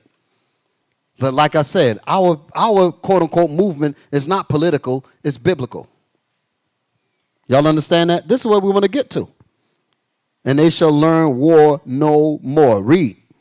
Verse 5, O house of Jacob, come ye, and let us walk in the light of the Lord. And that's what we want to do. We all want to walk in the light of the Lord. Last scripture, Matthew 6.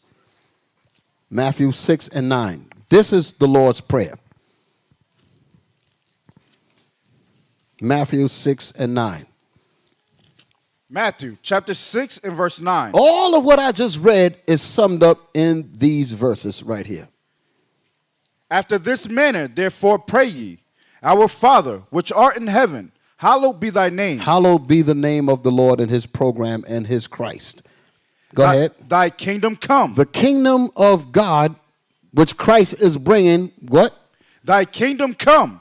Thy will be done. The will of God, which is what we've been reading. Everything that we just read out of here is the will of God. Do y'all understand that? The slavery that the nations are going in, us going into captivity, us getting the rulership, all of that is the will of God. That's what we just read. Y'all didn't see me read out of no other book. Y'all saw me read out of the Bible. When are these so-called hate groups are doing this? That's why our agenda is not the mirror opposite of these other groups. Our mission is what's in this Bible. Understand that. It says what? Thy kingdom come. Thy kingdom come. Thy will be done in earth. Our will be done. I mean, God's will be done in this earth. Go ahead. As it is written, as it is in heaven. As it is heaven. The order that is in the heavens, the angels are in order up there. We're going to have order down here. That's what it's talking about. Go ahead. Give us this day our daily bread. And Most High said, don't be greedy of gain. That's what he's saying. Be content and work among yourselves. That's what he's really saying. Gather yourselves together and sustain yourselves until I come. Go ahead. Verse 12. And forgive us our debts. And forgive us of our sins. As we forgive our debtors. So when we sin against each other, we're supposed to forgive each other. Just the way I would want to be forgiven by you, I will also forgive you for what you did against me. That's what the Lord is trying to do with us. That's not a hate group. That's a love group. But we love the Most High. We don't love our enemies. No. The enemies that we love is the enemies among our own people so that they can repent and get themselves right. Y'all all right? Read on. And lead us not into temptation. And lead us not into temptation of doing things outside of the will of God. Even though you might be tempted to do it, don't follow that. Don't be tempted by that, going after your own lust and stuff like that. Don't do that. Stay in these words so you don't allow them to slip. Go ahead. And lead us not into temptation, but deliver us from evil. Deliver us from our evil thoughts. Deliver us from evil people. Deliver us from all evil that are around us. Lord, put a hedge around us and protect us. Go ahead. For thine is the kingdom. For thine is the kingdom. Lord, this is your kingdom. Go ahead. And the power. And this is your power. Go ahead. And the glory. And the glory belongs to you. Forever. Amen. And forever and ever. Amen. All praise to the Most High. This is what campaign is about. Y'all all right? All praise to the Most High.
So hard to serve God. And why when I say that I'm a Jew, it sound odd. For years I've been walking around saying that I'm a black man. I ain't saying that no more, it sounds wrong, man. This is Bishop Nathaniel of Israel United in Christ. Please subscribe to our YouTube channels. Stay up to date with our latest events, music, and classroom lessons.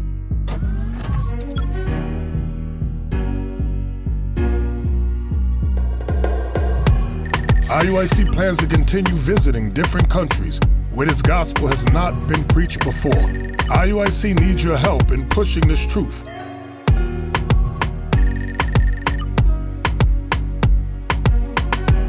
So join us. Subscribe to our Instagram, Facebook, Twitter, and podcast, and stay up to date with us.